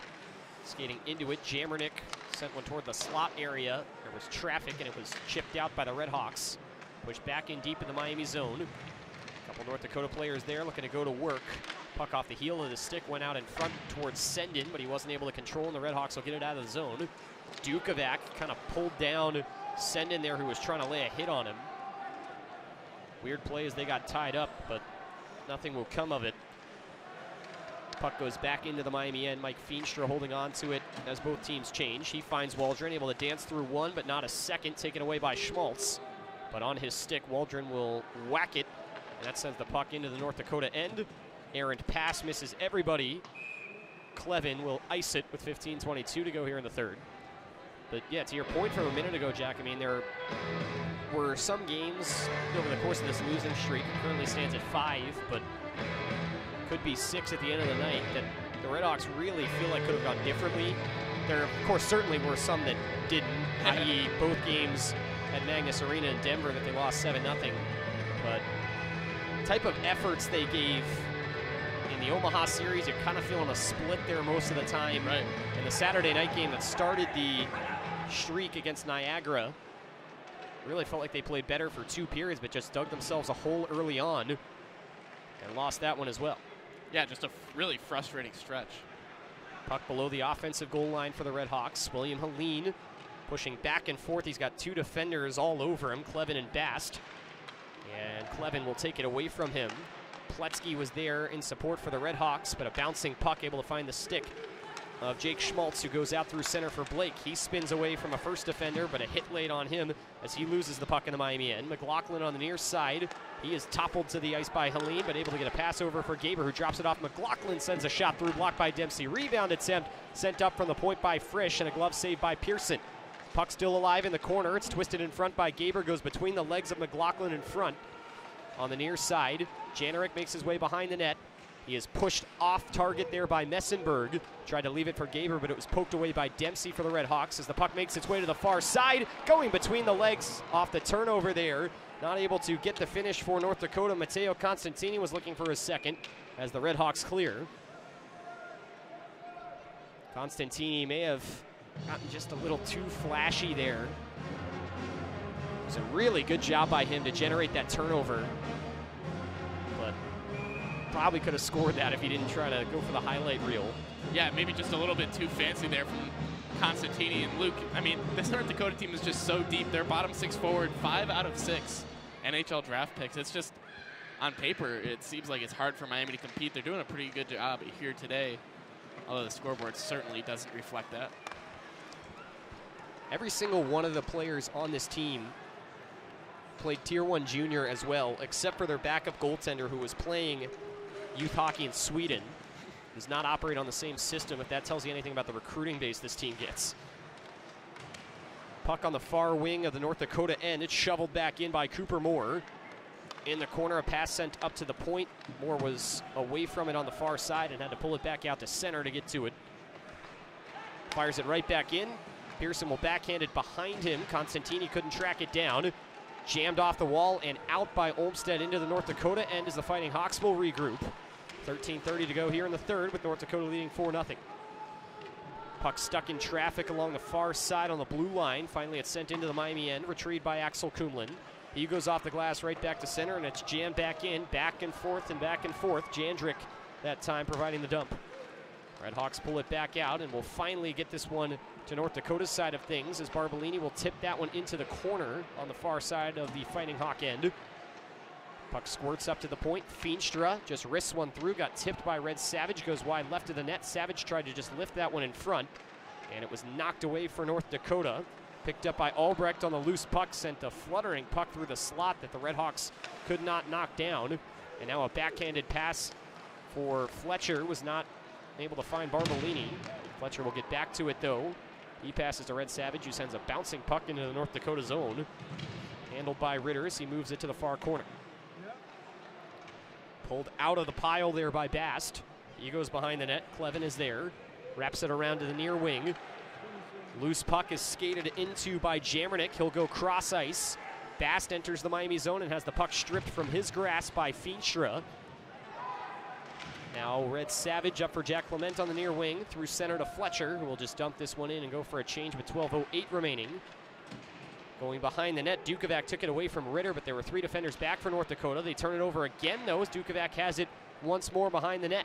Skates up to the point, hits on the brakes at the left circle, and sends a shot in that whistles wide left of the net and will roll all the way out to center, where it's picked up by Hampus Ryquist. Up the near boards, Waldron able to slip by James as he's skating back towards his own end to direct that one back to Ryquist. RedHawks regroup in their own side. Ryan Savage will backhand this one in on the wing. Pushed to the left side of the net by DeRitter as North Dakota looks to keep the play alive. They'll quickly go cross ice through center. Blake with a backhand saucer pass that was not able to find Schmaltz. RedHawks will pick it off and just chip this one down the ice just short of icing. Sidorsky fans on the passing attempt that would have gotten that one out to center. There in support, Gaber able to lift this one up where Blake chases it down in the Miami zone. Moulton working on him. Blake takes the puck back from Moulton. Moulton now holding his face there as his cage might have gotten knocked up. Waldron, meanwhile, takes it out of the zone and rips it off the glass in the near corner of the North Dakota end. Picked up by Jandrick. Backhands it in front of his own net. Frisch is there. Frisch with a short pass to Gaber, makes his way with some speed, chips it off the boards, heads around Feenstra, sends one through the slot. Nobody there for the Fighting Hawks, picked up by Pletzky. He skates it back out of the zone. Skated across the ice and then sent it toward the backside, too far out in front of Turansky, but it will go all the way into the North Dakota end, serving as a dump. RedHawk forecheck forces a turnover in front, a play made by Turansky as the official's arm goes up late. He tried to jam that one in on net. The net popped off its borings. Helene and Turansky there, each looked like they had a whack at it. Not really a huge chance for that to go in, but we are going to get an interference penalty. Both teams could have been in possession of that puck, so the question is who it's on, and it looks like Chris Jandrick is going to be whistled for his second penalty of the night, and North Dakota will go to the PK for the 5th time. So with 10:33 to go, Chris Jandrick to the box in an anemic Miami power play. Set to go back to work here with 10:33 left in this third. And it's really impressive what North Dakota is able to do on the penalty kill. They're so good at getting there really any way they can. They'll dive on their bellies or put their sticks down on the ice, but they're so good at taking away those passing lanes and those shooting lanes. And we've mentioned Drew DeRitter today, so good on his angles. It's really just tough to find a good shot against this North Dakota defense. You see teams a lot of times, they try to go for the one-timer across the ice and kind of try to catch the goalie sleeping, but North Dakota does such a good job keeping their sticks on the ice in the middle. You can't get the pass across, and even if you did, it feels like DeRitter would just be there immediately. So RedHawks gonna have to do maybe something a little more creative here, their 5th power play opportunity of the game. Yeah, if you think back, there weren't a ton of chances early on for DeRitter to deal with. But late in that first period, the RedHawks had a couple golden opportunities, most notable off a rush, and it was a cross crease like you mentioned. And Ritter made the save. He also made a really key one on a rush from John Waldron. PJ Fletcher wasn't able to finish on a golden opportunity with him right in front. Yeah, it feels like it could pretty easily be RedHawks could have 2 or 3 goals here tonight. They've had some really good chances. Yeah, and I mean, he really took the air out of the Miami game, it feels like, because they go down 2-0, and obviously that's not ideal. But immediately they responded with a flurry of attacks that included a couple of really good rush chances. Even if you let one of those in, it kind of makes the RedHawks feel that they're still in the game, but instead they're held off the scoreboard. He's really done a nice job in the North Dakota net. RedHawks win the faceoff. Fletcher rips a shot that went off the post.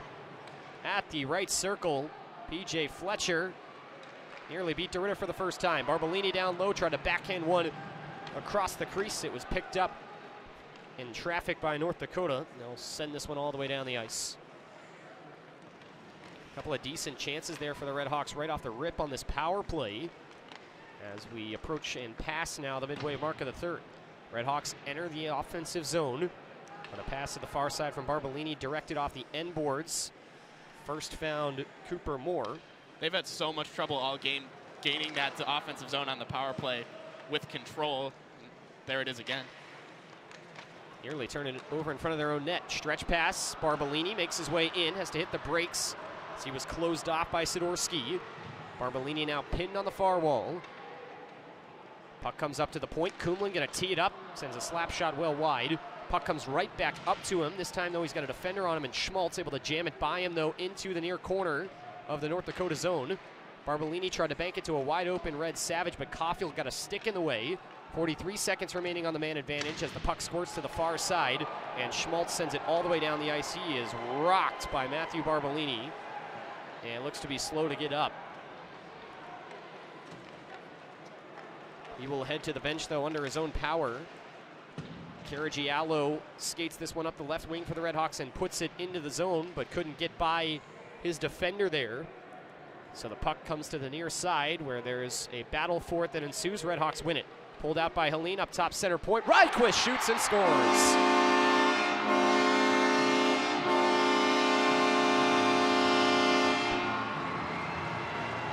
Hampus Ryquist, he's got a cannon of a shot. We've seen it all season long.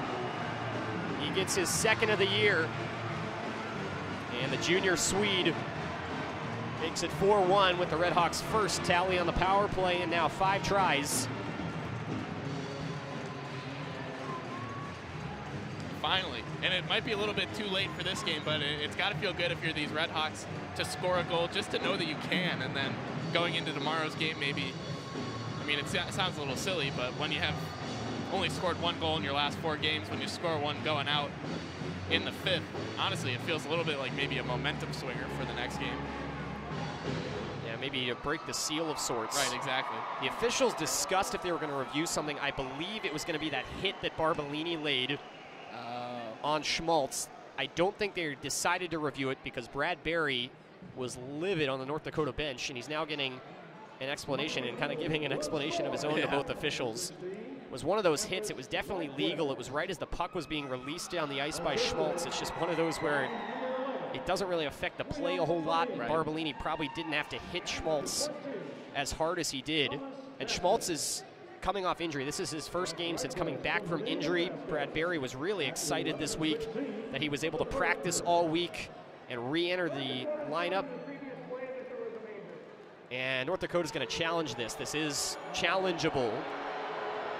So yeah, from our viewpoint, like I said, this seemed like a pretty legal hit by Barbolini, but just delivered with some excessive force that wasn't maybe super necessary. But as all teams do nowadays, technology allows for an assistant coach to sit up here in press level and watch replays of things to radio down to the bench. So there may have been something that we didn't see on the initial look that might warrant a major to Barbolini here. Yeah, like you said, Luke, definitely gratuitous. It didn't, I would agree, it seemed pretty clean from up here to me. Matt Barbolini, though, he can really throw his body around for such a skilled player. He's got 20 points in 22 games, leads the RedHawks by a long shot in points and goals, and maybe even an assist. But pretty impressive to see how physical he can be when he wants to. Yeah, he's the RedHawks leader in both categories. Yep, goals and assists. 6'2", 205 pounds. I gotta admit, that shocked me when I first looked down at that. You mentioned that he can throw his body around, and I knew that, but just to try and reaffirm your point, I looked down at the line chart to maybe see if he had some muscle to him, and I did not expect to see that much. And Schmaltz, a poor sign now for North Dakota, is gonna head off across the ice to the locker room, and he's really frustrated on his way out. That's too bad. Slams his stick. This may be some sort of head injury type thing where you have to be pulled out of the game. Yeah, we'll certainly see once they come back to us if it's a head injury thing. I think we're probably going to see Matt Barbolini get thrown out of this game. Jake Schmaltz, Boston Bruins draft pick. And again, it's just so unfortunate for the Fighting Hawks that he has to exit this game. He just got back into the lineup. It's really going to bring a boost to that second line. That's a really powerful second line with Reese Gaber, who Chris Bergeron said might be the best player in their league offensively, and Jackson Blake, who's one of the best up-and-coming talents in college hockey. He plays down the center for them. Yeah, and you mentioned it, Matthew Berry really just sentimental about Jake Schmaltz. He really was really excited to see him come back to the lineup. Too bad to see him exit the game. Schmaltz, one of a long line of North Dakota players. Feels like ever since I've started covering North Dakota hockey, and even before, there's been a Schmaltz on the team. Look at Jordan Schmaltz, Nick Schmaltz, they played in North Dakota. Seems like there's continuously been one on this roster for so long. So now we're going to get our decision on this penalty. After review, there was no major on the penalty or on the play. North Dakota will be charged their timeout for being unsuccessful. So there you go, no major. No penalty for the RedHawks. North Dakota will be charged their timeout, as is the rule in college hockey. I don't believe that would have negated the goal. Right, yeah, that's a good point. I don't think that would have had it stood, but regardless, it does not, so. Would have been almost poetic, though, if that had been the case. Yeah. Good news for the RedHawks is Barbolini stays. So, Barbolini gets to stay in the game, and most importantly, he will not be hampered from playing in the game tomorrow, most likely. Right. However, we have seen before in college hockey that there tends to be more so a scrutiny upon hits that are delivered if there is no call on the ice. Saw it, I believe, a few years ago. A UMass player was suspended for the national championship against Denver. He likely would not have been had there been a call on the ice, but since there wasn't, there has to be a punishment dished out. So, hopefully for the RedHawks, Barbolini, upon extended look from the league tonight, will still be able to play tomorrow, but as it stands right now, no penalty. Taking it the other way, North Dakota's got a 2-on-1. Blake flutters one through, whacked out of the air by Gaber just wide of the net. Wow, that would have been something from that second line without Jake Schmaltz. Shot sent in from the point is blockered away and punched by Pearson out to the near point now. Clevin skates his way into the corner, drops it off for Blake. Blake up to the center point. McLaughlin sends a shot that hits off a RedHawk stick, goes over top of the net, comes back up. Clevin delivers a drive that shatters the stick of Taransky and heads wide right of the net. Puck pops up in the air. It is whacked by McLaughlin with a high stick. North Dakota goes to change as the RedHawks regroup. A pass up to the near side would have reached Messenberg, but it hit Taransky's broken stick, and North Dakota takes it the other way. A rip sent in by Sendin is gloved by Pearson with 7:44 to go here in the third. That'll take us to immediate timeout. RedHawks finally get their first. Hampus Ryquist puts Miami on the board and makes a 3-goal hockey game with 7:44 to go. As Miami still out shooting North Dakota, but trailing in the game by 3. Back next with more Miami hockey on Red Hawk Radio. Stay tuned. Red Hawks and Fighting Hawks in the final 8 minutes.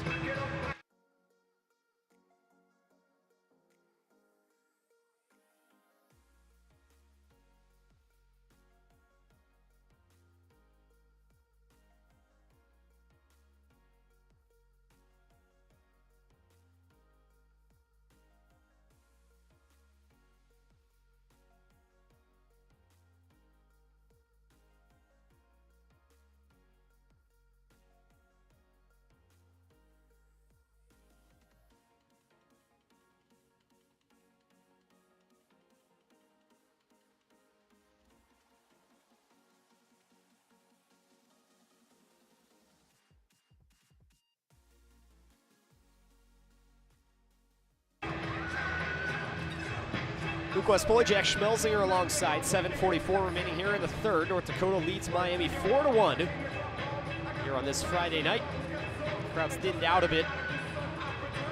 Started about probably 95% full. We're at about 75 right now. Still pretty decent.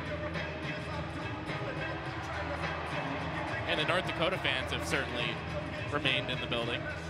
They have. The ratio of green to red is starting to get a little bit bigger against Miami's favor. Face off to the left here of Ludwig Pearson. Won by the Red Hawks, Red Savage. Dempsey goes behind his own net and finds Fletcher on the near half wall, but he mishandled it. James nearly took it away. Dempsey there for Fletcher, though, as he will poke it free. Fletcher now goes ahead for Savage. He finds Reichwist streaking to the net, and a glove save made by DeRitter again. Reichwist nearly had his second, threw his head up to the sky. Those chances don't come often for a defenseman. Just caught a seam, tried to chip it over that glove there of DeRitter. And he has been so good with that catcher tonight. Yeah. He makes another save here with 7:28 to go in the final period. Absolutely, and I mean, that was a really good chance, and if Miami scores there, it's 4-2, a 2-goal game with 8 minutes left. This is really pretty close to being a game. Miami gonna want to put one in the net pretty soon here. It's too bad that fourth one went in. Yeah, North Dakota without their timeout. As the Red Hawks able to get it up to the point, Reichwist rips one in on the snapper that goes well wide. Up to the point, Dempsey lost it, surrounded by 4 black jerseys. Comes back out to center. Dempsey and Gaber tied up as the two fall to the ice. North Dakota will now chip it up to Gaber, who has a step on Dempsey. Spun it around on the backhand in front of the net, and a good defensive play made by the Red Hawks, Dylan Moulton. Savage comes the other way on the right wing. Does not have reinforcements yet, so will take it into the corner. He's thrown down there, but the Red Hawks able to pick it up. Barbolini rips one high and wide of the net. Moulton tried another that got deflected by the traffic into the corner. Savage tried to push one in front for Fletcher, but it was taken away by Nick Ports. And the Fighting Hawks will clear to center. Miami gets it back and sends it in behind the net. 6:28 to go with North Dakota leading 4-1. Behind the Fighting Hawk net, Ethan Frisch holding on. And errant stick handle by McLaughlin as the Red Hawks are able to take away at center. Kumlin just fires that one in, but the Fighting Hawks do it first. They send this one all the way down. It barely touched Feenstra's stick, but that'll negate the icing, so he has to chase it all the way down. Just rips it around the far side where it's picked up at center by North Dakota. Bast will send it back in behind the net. Pearson retrieves. He will pass it over for Feenstra. Now Ryan Savage crossing the red line for the Red Hawks. He will backhand it in. Savage working on Bast there. Able to tie up that puck despite the efforts of Dylan James to get it out. And it's taken away by Ryan Savage of the Red Hawks. Forces it up to the point to Feenstra. Sends a shot through that's stopped. Puck is loose in the slot. And a beautiful stick lift delivered there on Waldron as a cover-up is made by DeRitter. Ethan Frisch was behind John Waldron there, who was looking to spin around toward the net and just try to blast that one on frame. And Frisch might have saved a goal as DeRitter was out of position for the moment due to the chaos in front. He was able to scoot back into the crease as Frisch delayed Waldron for just enough. His goaltender's able to make the cover with 5.5 to go. Yeah, Luke. Oh, go ahead. I was going to say, Chris Bergeron's talking to the official. There was a borderline play in the corner, which he is now pointing to with his finger, where Red Savage got kind of thrown down from behind, as we alluded to. I don't think this is major worthy, so I'm not sure if the RedHawks would want to use the challenge here. Yeah, it was a bit of an ugly hit, but nothing. Definitely didn't seem on purpose. It was right before, I think, that level where you really see a penalty. Right. It was one where we've seen so many in college hockey this year as the meeting breaks up, where two guys just get kind of tied up, and when you're about 5 feet out from the boards, a guy gets thrown violently into the wall, and from up here, it always looks like a board, and it usually does not have malicious intent. That's not generally the case.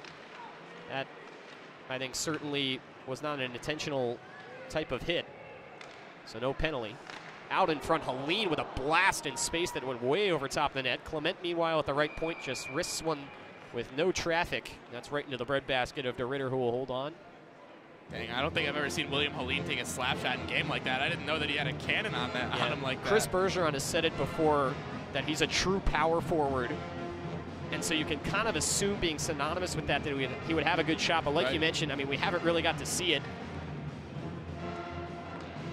He's got 2 goals in his career. One was a really good shot. The other, I believe, was an empty netter. Yeah, I think I remember both of those too. And I think he has a really good chance to be extremely good for these RedHawks. Yeah, definitely. For years to come. I mean, so strong defensively, and like you mentioned, a great shot in the offensive zone we just figured out. Pretty strong on his stick too. RedHawks win the right wing offensive zone face-off. Feenstra down to the half wall. Taransky sends it cross ice. It missed behind Clement, who was streaking down toward the far post. Puck careens up to the point where Helene is able to twist it back in for the RedHawks. North Dakota turns it over below their own goal line, but it won't matter as they'll take it right back. This one lifted all the way out past center. Feenstra chases it down and picks it up just before the goal line in the Miami end. Up the near side, Taransky sent a pass behind Pletsky that will go back to the North Dakota defensive line. Clevin backhands D to D. Waiting back on it, Cooper Morris. His team finished as a change. Ports will tip it on the left wing into the left corner of the Miami end. 4:40 to go here in the third period, with North Dakota leading 4-1. RedHawks clear back out to center, immediately pushed back in by James, who's going to pursue the puck himself. Dempsey arrives first and slaps it around to the far side, but picked up at the right point by Clevin. Clevin backhands it in. Trying to catch it there, Ports missed. RedHawks weren't able to clear it out, though, as it stopped once again at the point as Ports made that stop. Loose puck secured for the RedHawks by Red Savage. He takes a tour of the zone and now gives it out for Fletcher, as Miami finally able to break out. Feenstra in on the left wing, tried to just throw one on net that got partially blocked. He got crunched in the process. He now has 2 Fighting Hawks laying next to him with the puck under them. Miami able to keep it in the zone. Savage gets out of a grab there by Ports, but Ports will take the puck from him, give it up for McLaughlin, and he will skate it across the red and clear it in. 3:47 to go here in the third. Miami in a 3-goal hole. Kumlin trying to navigate the traffic. It was stripped off his stick there by Constantini. Taken back for the RedHawks, though, P.J. Fletcher sends a cross-ice feed. Barbolini will stick it down. Able to get it past Fritsch, who will now race back towards his own net to get it. Able to push it to the near wall and now retrieve. Cleared back out to center. Barbolini had a stick pulled out of his hand. He's not going to go get it. North Dakota will regroup behind their own net. Jandrick out of his own zone with speed. Gives it up the wing for Albrecht, who chips it in. Behind the Miami net, picked up now, moving to the near corner. Ryquist up the half wall. Sends one out to center that was gloved down by Ryan Savage, but sent back into the Miami end. Ryquist immediately skates it back out on the right wing. Will leave it for Savage just before reaching the red line. Tried to skate it across, but lost it too far out in front. Caulfield pulls that puck behind himself in the corner of the Miami end on the far side, but it was taken away by Savage. He's not able to clear, though, on the initial attempt. Now he'll regain the puck and do so. Dukovac up the right wing with 2:44 to go in the period. Makes his way through, sends a pass through the slot that's high in the air. North Dakota touches it with a high stick as it goes back out to the point, but is picked up by Jack Clement, which will wave it for the RedHawks. He sends into the corner. Clement has it right back. He goes D to Moulton, who just wrists one through. And that's no problem for Drew DeRitter, who will make another simple save with 2:30 to go here in the third. RedHawks look like they're going to hold the shots lead against North Dakota, but that's not what matters here with 2:30 to go. Fighting Hawks on top 4-1. Looking to close this one out when we come back. Miami Hockey on Red Hawk Radio returns next.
2:30 to go here as we head down the home stretch in game one of our packed Red Hawk Radio weekend.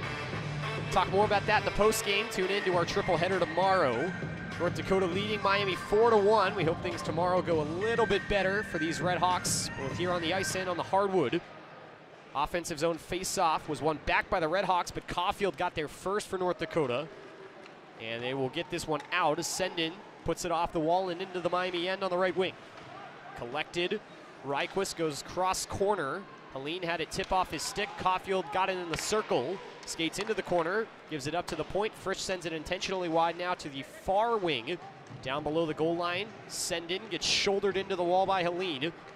Puck kicks up the wall and is now pushed back to the point. Frisch stick handles and now just shovels this one in behind the net. Jammernick along with Helene and Reese Gaber working on it as North Dakota will change to get their second line out. Under 2 minutes to play here at 1:46. Redhawks pull the puck free, clear up the far wing. Puck bounced around near some Redhawks who were changing, but they avoid too many men there. Moulton takes it behind his own net. Redhawks will finish up the line change. Ryquist takes it through center. A pass gets through all the traffic and finds Pletzky on the far side, or rather Barbolini, who goes in behind poor Red Savage. Savage had that puck stripped off his stick. North Dakota clears it out to center. Fletcher puts it off the far wall. Moulton will play the bank and now reverse it back to Clement. Clement back for Moulton. He rips a pass up that's secured at the blue line by Barbolini. Enters the North Dakota end, sends a pass through the slot where no one was. Referee goes down as Red Savage is hit by North Dakota. They're going to come the other way. It's 3-on-2. Blake just sent a pass across. And now we get some heavy punches delivered as Gaber and Barbolini are tied up. Barbolini's helmet came off. This was way away from the play.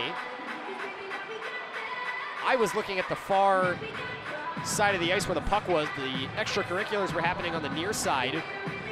I thought it might have been because the official who had fallen down was actually injured, but instead it was because Gaber and Barbolini were in a full-fledged fist fight. Oh. Barbolini went to the box. Gaber's going to his locker room. Interesting. If there's under 5 minutes left, you're gonna, Right. you can do that, I should say. But these guys got to be really careful. I'm not really sure who initiated that. Yeah, I couldn't tell either. I was watching the puck too. But for both teams, it's kind of silly to do that late. Yeah, especially Matt Barbolini. It's scary to see someone doing something like that with their helmet off. Yeah, they kind of delivered a couple punches, and right as I looked over there, Barbolini had his helmet just fly up in the air and leave. So they called coincidental minors. Basically the ultimate hockey slap on the wrist. So they call roughing and unsportsmanlike. I'm not sure if this is going to be two coincidental penalties on both guys, or if maybe we see one get one and one get the other. But like you said, a slap on the wrist, I think, is an understatement. That's very light for what they were doing. And I believe in the NCAA rulebook, if you throw a punch, it's an automatic game.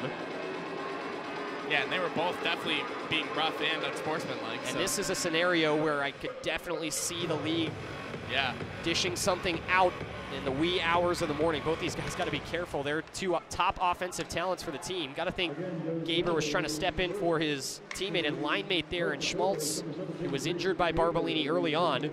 Regardless, still a little bit silly from both sides to engage in something like that.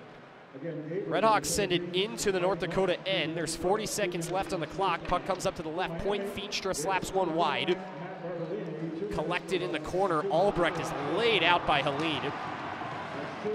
Both teams got to be really cautious of how this ends up navigating. Waldron enters the North Dakota end. Dukovac dancing around the first defender, but kind of a delayed fall there. So the player got enough of him, and now things are getting out of control as a player, that was Waldron, was just getting absolutely hacked at by Tyler Clevin. Looked rather defenseless. Yeah, he did. And Dukovac came flying in and delivered what might get you a football targeting call and an ejection on the gridiron. And both those guys are going to get penalties. Yeah, good job by Dukovac there, in my opinion, to go in there and help his teammate, like you said. It really looked like Waldron was just getting hammered on, and he had nothing he could do. He's just on the ground. And Waldron still having some words now for Carson Albrecht. Teams really having to be separated now. They're heading back to their respective benches.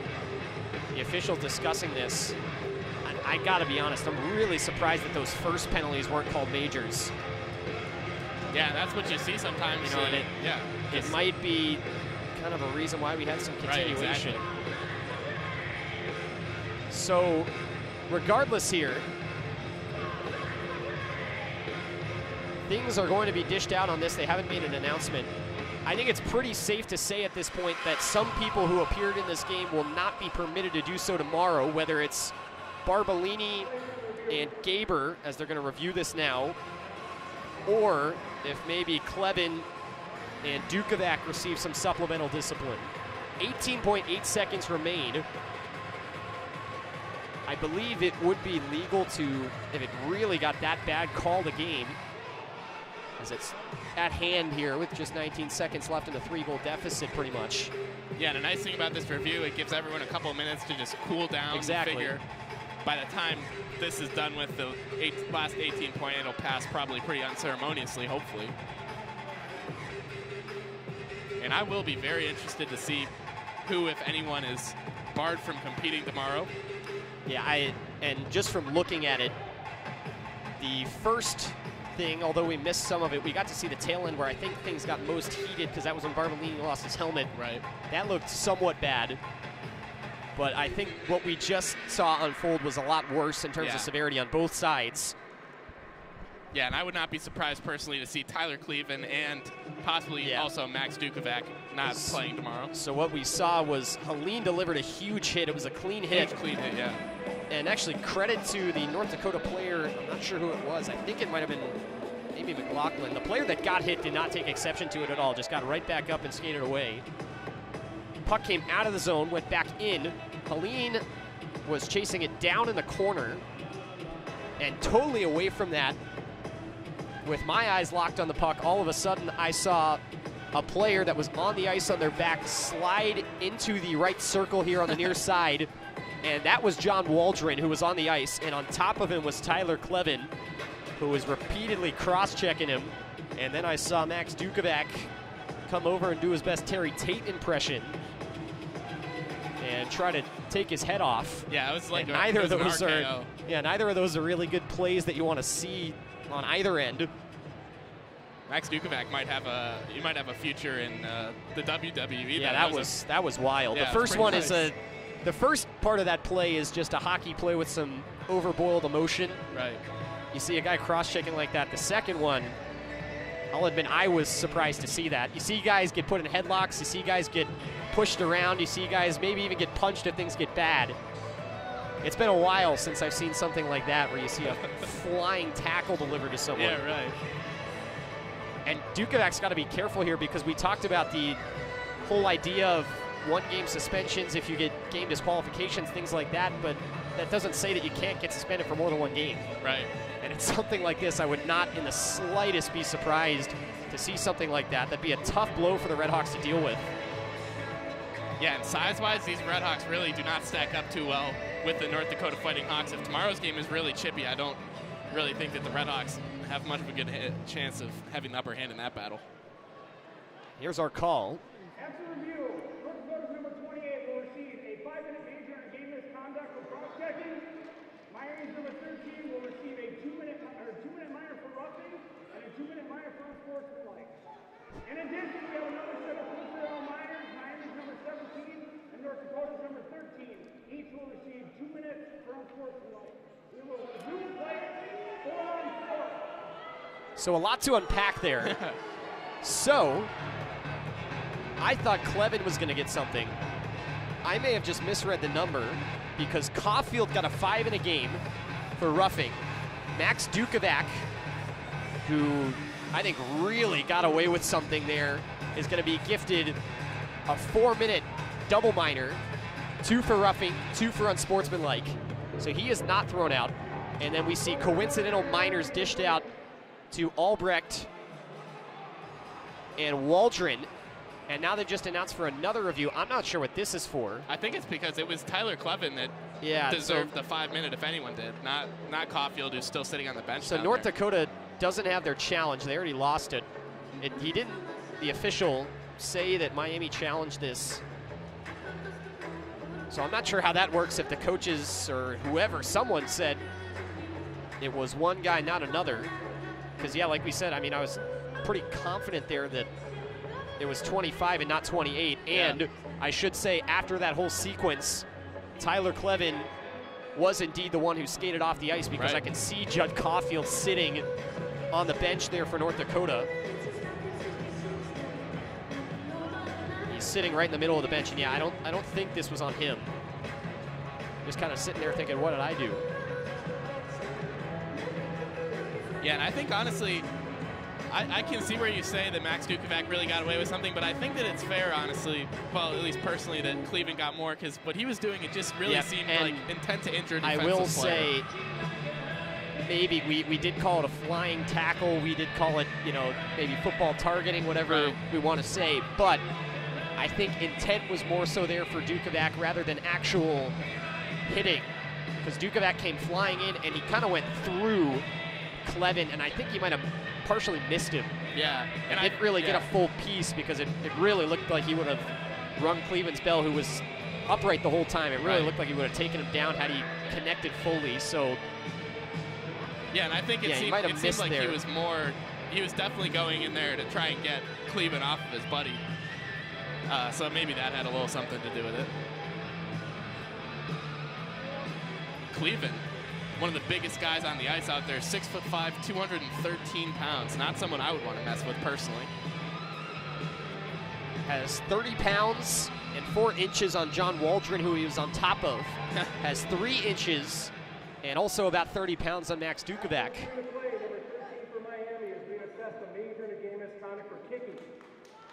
Wow, so they reversed the call. I don't know what initiated that review, but apparently Max Dukovac had a kicking motion involved in there, and so he gets 5 in a game. That's 5 in a game for that. Wow.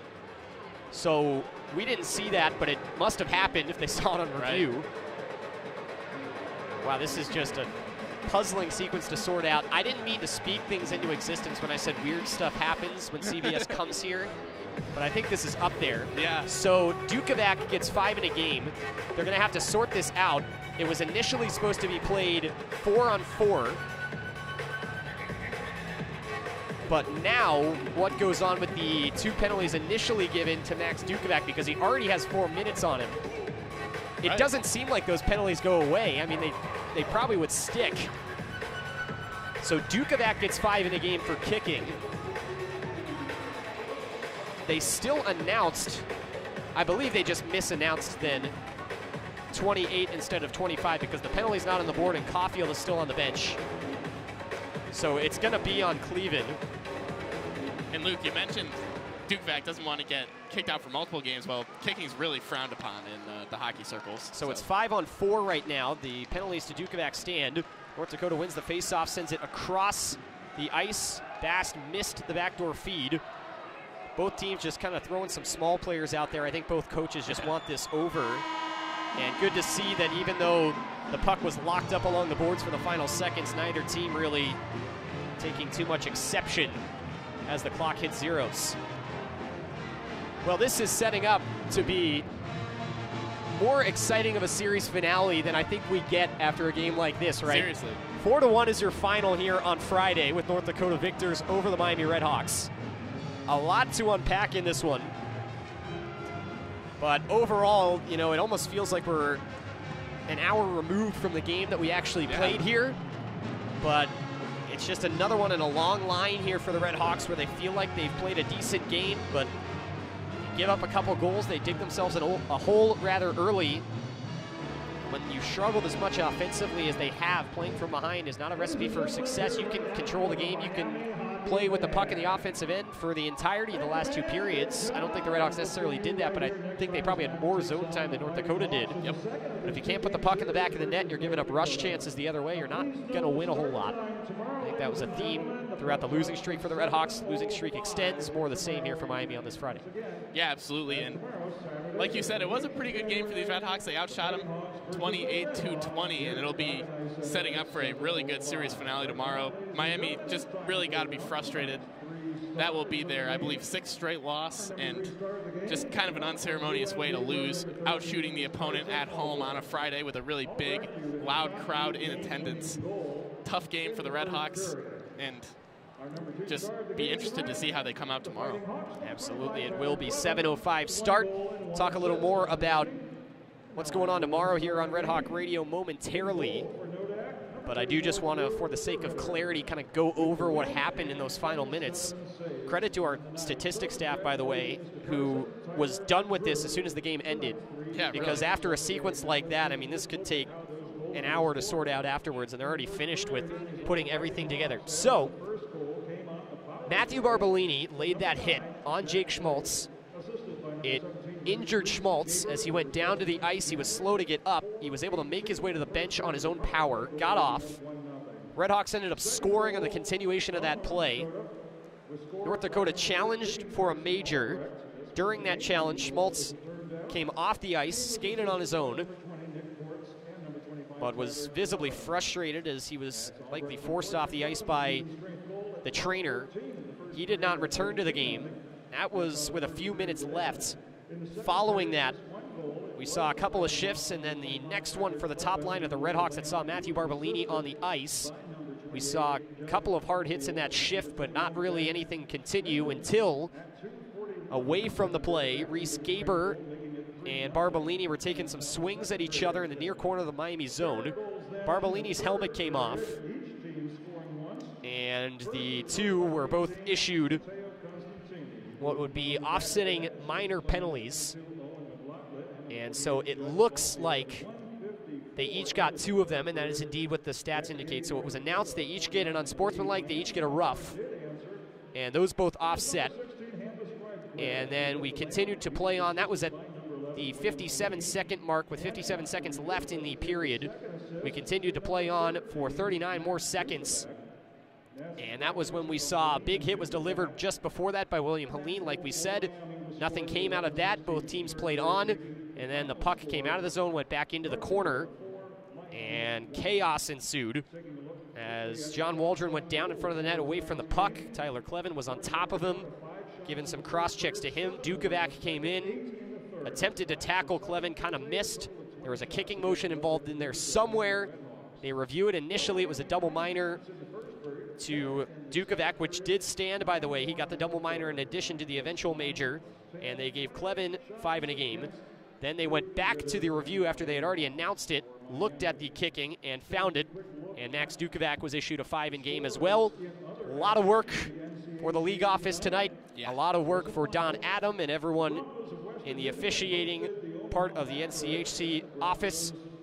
But overall, Jack, this is going to be an interesting one heading into tomorrow. Things really got out of control here late. Got to think there's going to be some time to cool off for both of these teams, but might be some pride on the line here on this Saturday coming up tomorrow.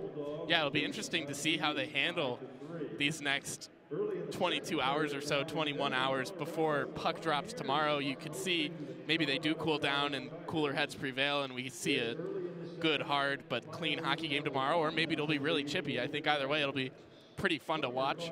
One thing, like we were saying, Max Dukovac with the kicking game misconduct. I don't know how college hockey handles that, but I know for USA hockey, that's an automatic match penalty, which comes along with a 30-day suspension. So I would guess college hockey also frowns upon it. Yeah, so it's obviously not going to be good. So the game misconduct that was given to Dukovac, since there's no disqualifications in all of this, there's no guaranteed suspensions to anybody. But that doesn't mean suspensions won't be given. I'd imagine they're going to be. So the disqualification would come with a 1-game suspension and a chance for more. A misconduct does not mean an automatic suspension, but it likely does mean one in the case that we are looking at. And we will just have to see. I'd imagine that decision will come out maybe early in the morning tomorrow. We will update you on that on the pregame show tomorrow, which I will be hosting as Patrick is back in the booth, as we will be back in our normal post tomorrow, as NCHC TV continues their slate as the home of Miami hockey with CBS out tomorrow. So speaking of tomorrow, we have a triple header on deck here from Red Hawk Radio. Coverage begins at 12:30 with Andrew Elvis on our women's basketball pregame. Miami women taking on Central Michigan in that one. That game starting at 1 o'clock. I will have the call with Addison Leonard on that.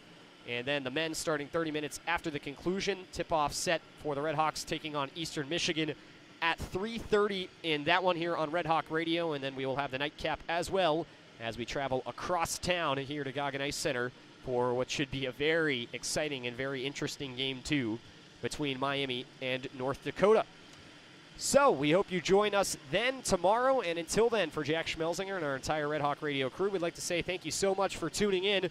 4-1 the final score with North Dakota victorious, but it has set up for a very interesting matchup tomorrow. We hope you'll tune in then. And until tomorrow, Luke West Poley saying so long and good night from Goggin Ice Center with North Dakota winners 4-1. This has been a presentation of Miami Hockey on Red Hawk Radio. Thanks for tuning in.